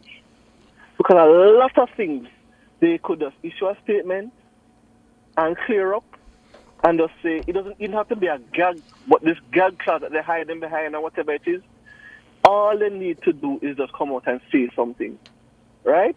Even with this whole thing with the illicit 6 versus 8 and who they get it wrong or whatever it is. Come on, everybody knows that. Say, look here, if you put in one report, say you have 6, and you add 2 more to it, it can't be 2, it must be 8. No, but I think in fairness to them though, Gary, they were indicating that 2 for the reporting year. I think though, and Ricardo alluded to it, I think it was last week, the way sometimes they go about giving the information, some of them are former judges, it's sometimes so convoluted that it's very hard to, sift through the information that they provide. And they are expecting that the layman out there, or the untrained legal luminary mind, will look at it and say, oh, this is what they mean. And then what happens is that you create a lot of confusion. Yep. Right? And they have, and there are a lot of things that I think that a mere statement, can clear up. You understand? No, this whole thing as if you are under investigation and nothing comes of it or whatever it is, they don't come out. There is a statement that says, well, we've investigated 12 and 6 of them, nothing come out of whatever it is, or they're still under investigation or anything. They don't come out. It's very ambiguous. Yep. And I think the opposition now has weaponized them, right? Because now all of their operatives now are singing that it must be persons in government. It cannot be any of them. Is it unreasonable though for the opposition to call on the members of the government who sit on the government benches to simply declare that I am not under an investigation? Is that unreasonable? Ricardo, remember reporters asked the Prime Minister, and the Prime Minister said he knows of nobody in his government that is thing there. Well, the Prime Minister indicated right, the most difficult to search far and wide. What is the stop each of them from saying that? Exactly, and I'm saying it's the same thing. So it's the same thing on the PMP side too. If Mark go and go to them and say anybody, somebody come out and say, well, okay, you know what I mean? No. Well, yeah, I've long maintained that anybody could just lie. You could just lie. Yes, there really is no. Absolutely, yes. There's no way to prove if what the person has said is true. And not one of them would come out and say. So this whole thing about who must resign and who it is and all that is just one big red herring. It's just a bag of foolishness. All right, Gary, hear you. The commission needs to be a little bit more transparent, a little bit more clear in their communication. And this thing with this man, no, they need to come out and issue a statement and retract and apologize to the police. Or at least clarify or at least clarify. Yeah. All right, Gary. Good. Yeah, man, respect that. Yeah, man. Thank you, Gary. We have Cleveland next. Cleveland? Hi, Mr. Lewis, how you do? I'm good. How are you? Me good, me. I listen to you people.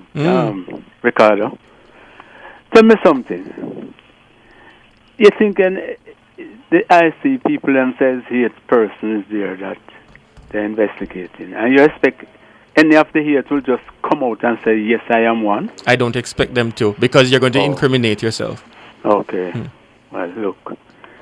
Now, when somebody like me come on, because I think I'm an activist and what have you, and tell you say something wrong with the IC people, and nothing say, so you're an activist, something wrong with. Hold on, you're an activist? No, sir. No, I am not. I'm not. I'm just a good supporter of the GLP. AKA activist. I am no activist. All right, Cleveland. I'm no activist. That don't make me bitter against my brother or my sister because they're not part of my party or I want to do anything to them or anything like that. Okay. If I get something to give out, I'll give out to both sides or deal with both sides equally. Okay. Here you yes, anybody who know me know that is so. I work.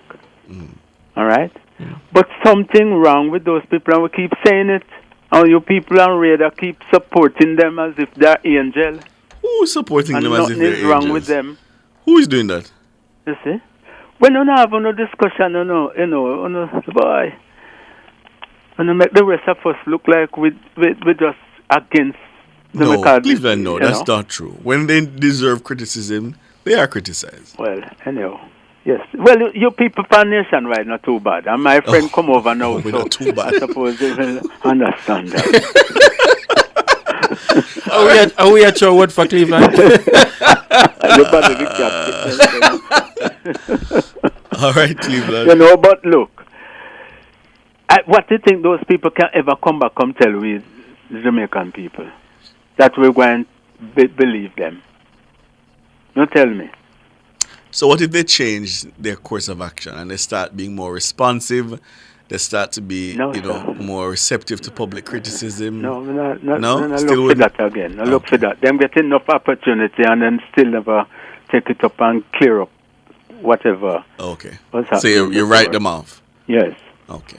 Mr. Golin. Yesterday I listened to him in the House. In Parliament, yes. And he's saying that he's skeptical of the public service of what they give. The numbers, yes. But why won't do that as a leader? Why is they skeptical of public service? And them are the same one put in them trouble with public service. Anyhow, when they sell out with all with things to them overseas friends. And we have to be living by it. But I suppose Mr. Golding would say that he's representing the frustrations of the people who don't have power. But everybody couldn't get power already, Ricardo and Andre. Come on. Come on. But they have to remember that those who don't have the power in Cleveland, they're yes, very I frustrated. understand. I understand. But trust me, I don't see how that will happen in such quick, fast time based on the type of damage that happen. Yeah. With so much pool brought down, dropped down, and probably never even have the amount in stock here where they have to replace. But you realize that? You know, Cleveland, there's a much bigger question that is on the table. And I was having a discussion earlier this week with someone, and they indicated, is it that the JPS wasn't adequately prepared? Yeah, I think so. Which could be one of the issues also, because here you mentioned, do they have enough poles in stock? Yes. All these things, transformer and all those things. Exactly. You know? Because sometimes it just happen ordinary and sometimes it take long to come put in one new transformer. Yeah. Right? and when it's not that type of weather we have. So, it could be a lot of things, but I'm happy that they're going to try and get some people from outside now, because they show that they can manage. See, but I don't think as a leader of a country should be very skeptical of whatever they say. If you even think so, don't say it. All right, Cleveland. Okay. Thank you. Man, thanks for the call. Anne-Marie, good evening. Hi. What you doing, Ricardo? I'm all right. How are you? Boy, I'm there, but me up on my grandmother, she no get back no light yet, Oh, Lord. Still? No, she no get back. Me sit down on the veranda with her, we are kill mosquito and they pray. Where are you at, Marie? Trelawney. In Trelawney. Have you been able to reach out to JPS? Boy, we call them, we report it, and we get with number. But I do not know why just this one, whatever the situation is, why it's taking them so long. And you say it's just her house? Just her house alone. Oh, Lord. But I would really hope that the powers that be up there, if they couldn't just ask somebody down here to come and just look at the line and put on back the light. So hold on. How long there will come? Is it though? Have you gotten an electrician just to check the house to see if the issue is with the house and not necessarily with the JPS connection? It's the post right across the road from us because she's on a transformer by herself. Oh. All right. But whatever, we think this is enough weight. Yeah. Repeat the community, name of the community? Florence Hall, Trelawney. We are right across from the Usain Bolt Stadium. Florence Hall. I find it strange though that they would do the repairs in the community, but one house they would not have fixed that transformer. That's very, very strange. And the light post not fall down, right? One gentleman said them have some conductor issues, whatever that is. But I am saying, good God, whatever it is, even for night or sometime in a day, just give it a little attention so that she can get the light. You can't have one person live by themselves and they're in a darkness so long. Yeah. And I'm sure maybe you have seen the JPS personnel within the area.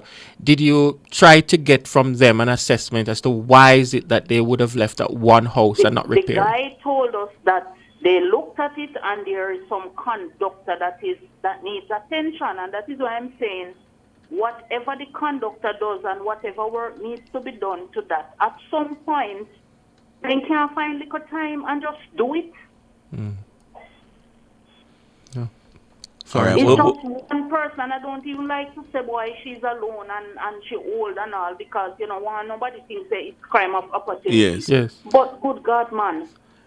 We'll bring it to JPS's attention again. Ricardo, by now, you must can call one straight person. Beg you call somebody, man. We will. Dana, let's send it or to maybe we should get the ticket number, because you said that you Yes, wait. Yeah. Well, me have the ticket number. Hold on, let me put down that. Just don't say it. Don't say it on air. Just hold on. Yeah. All right. Dana will take it from you. All right, Anne-Marie. Hold on. She gone for the All right. ticket. Yeah, hold on. Our number. producer. Yeah, hold on. Our producer is gonna take the ticket number from you. Okay. All right, hold on. Who is it? John. Hi. Good night. Good night, John. Yeah, I was looking a while ago, and I don't know if I was hearing wrong when Carl mentioned about the JPS thing with Marky G there. You mean Cleveland? Cleveland. It was Cleveland. Yes, yes. It come like it take long for answer, man. Like it's tongue. It like it was a sting from a bee. What do you mean? When he mentioned the whole sellout at JPS and everything. Oh no, he was talking. We were just listening. We were just listening. Oh, just listen. We just listen. Yeah, you get who's in the way allow you to voice your opinion and your views, and we listen.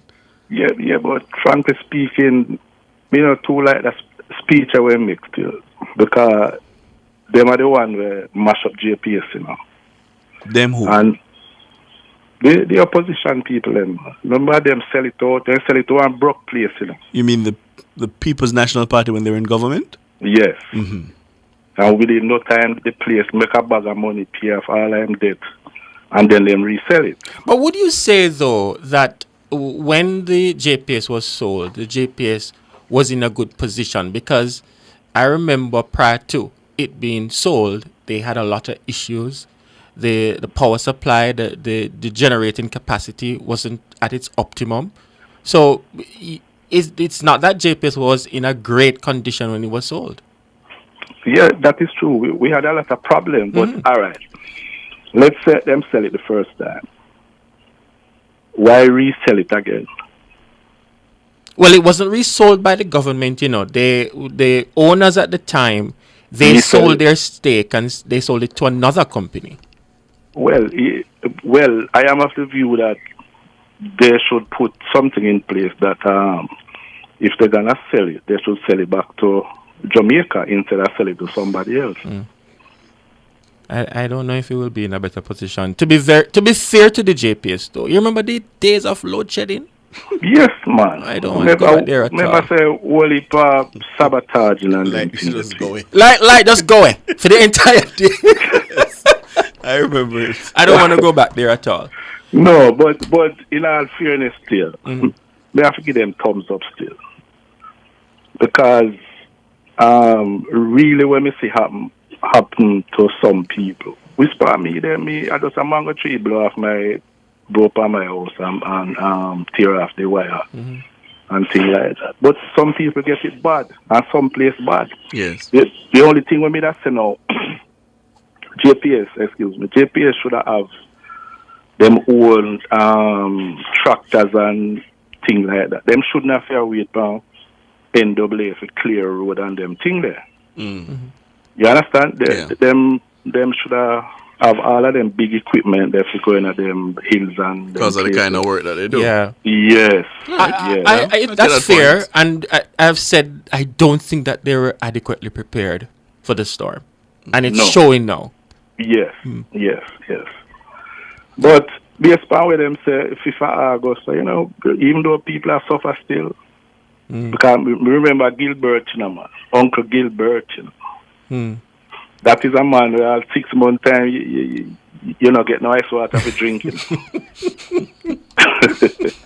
And when you pass, let's say Clarendon, race course, them place where you have the whole heap of fall, Cuba and them thing there. When you drive, before you reach them place, you have to lock off your nostril, man. Yeah. Yeah. And that's 6 months, so it's hard still. Like the lady we called from down at Trelawney. Yeah, down at Trelawney. Yeah. I wonder if somebody can just go look out for the old lady and fix her up. We're gonna try to see if we can bring it directly to their attention again. Yeah, man. That's all I say to this. All right, John. I appreciate the call. Thank you, John. Yeah. Carl. Evelyn. How you doing? Hi, Carl. Me there. I heard Golden this evening that the JPS must give a full update is what is happening concerning returning back the current back to the people in it. They must give a full update. When I question with I like to ask Golden, we need an update for you for over 2 months now. You know, so Mr. Golden living in your head rent free. Me feel like you get up about in time, and you just roll over and you just say, Mark Golden. Because you take serious thing make joke. No. Me genuinely believe that Mr. Golden living in your head rent free. No. Hold on. I'm not afraid of Cleveland, afraid of I'm an activist of Jamaica. Yes, and that is why I wonder why you make Mr. Golden take up so much space in your head. No, but hold on. The man is a leader of the opposition. Yes. Can be government, might be one day if it come. And if you ever want JPS to give a full update on what is happening, 12 days now, and we've been waiting upon him over 2 months now to give a full update. The man tell us he's going to renounce it, but more update you want. Renounce what, Ricardo? He tell us he's going to renounce the citizenship. What you want him updated upon? I want him to tell we in a country why have a British visa for going yard and then get a Jamaica passport and go back and get a British visa.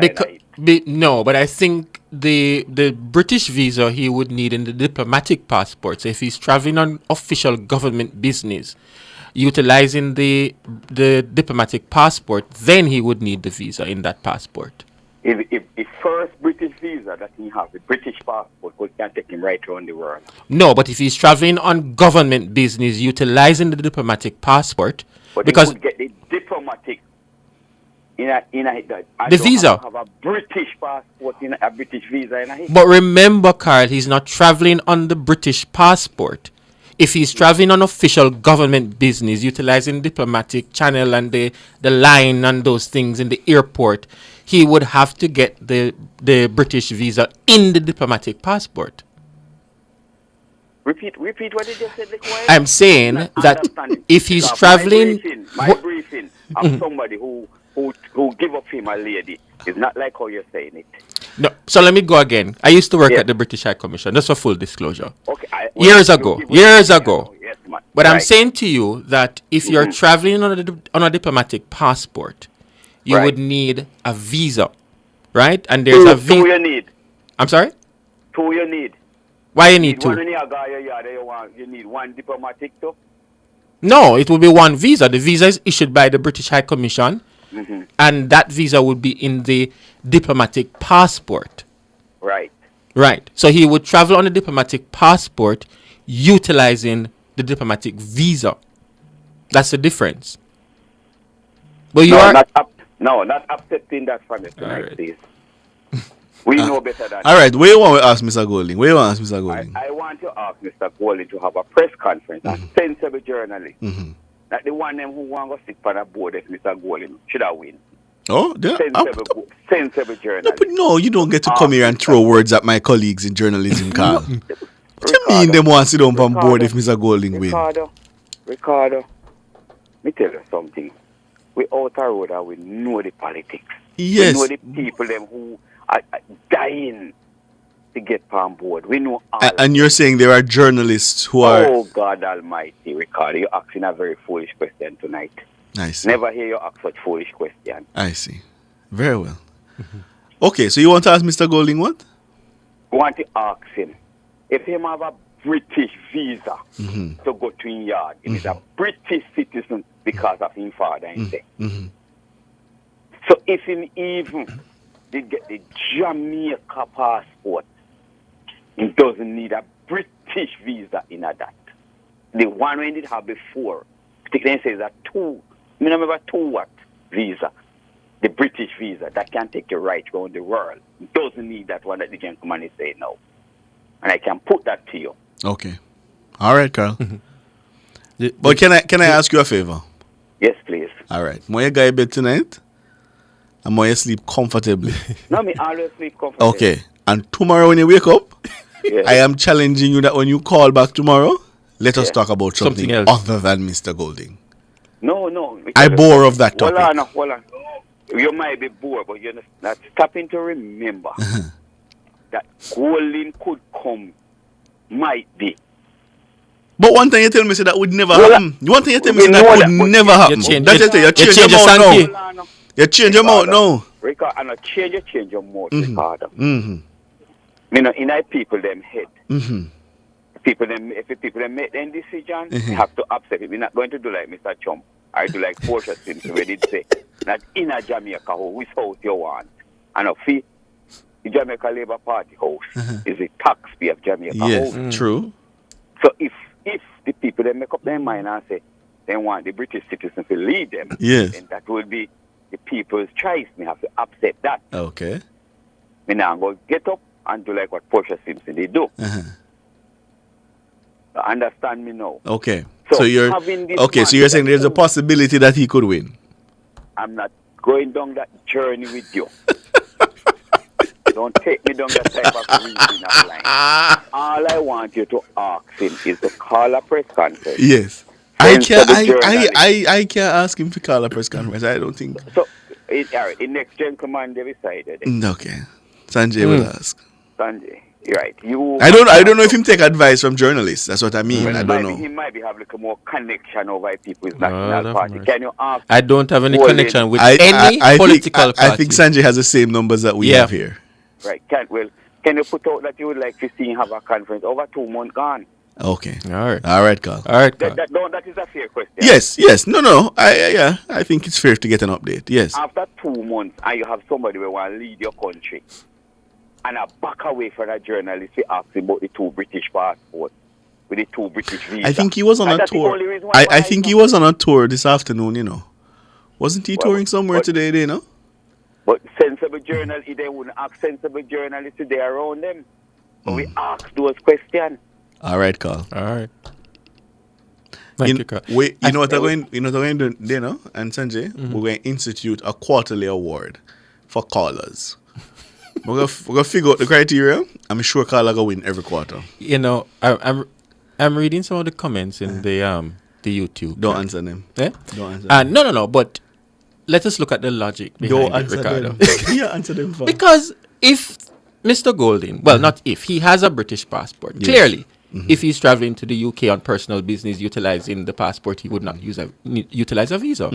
So the visa issue, let's put the logic behind it, has to be regarding the diplomatic passport.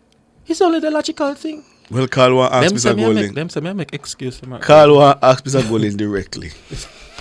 Carl, sleep well tonight, yeah? And do not think about my Golding. That's all the time we have today. Special thanks to our hardworking producer, Dana Davey, Andrew Glenn Anderson, the ladies, Bubblegum. You see, I've judged it up this time. Make it sound decent. Cara Powell, our hardworking editor, our colleagues in the newsroom, the best in the business. Thank you all so much for making Nationwide at 5 possible. And thanks also to those in the YouTube chat. They're not always nice to us, but we appreciate them. Seems like it's led by Marigold.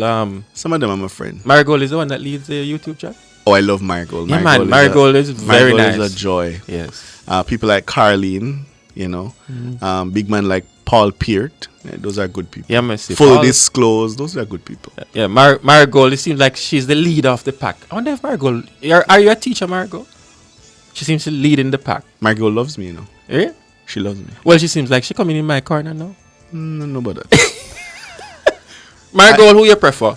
She can tell you, Ricardo. I can cover my face. My name have a look. She can tell you, Ricardo. I'm Ricardo Brooks. And I'm Sanjay Lewis. Good evening.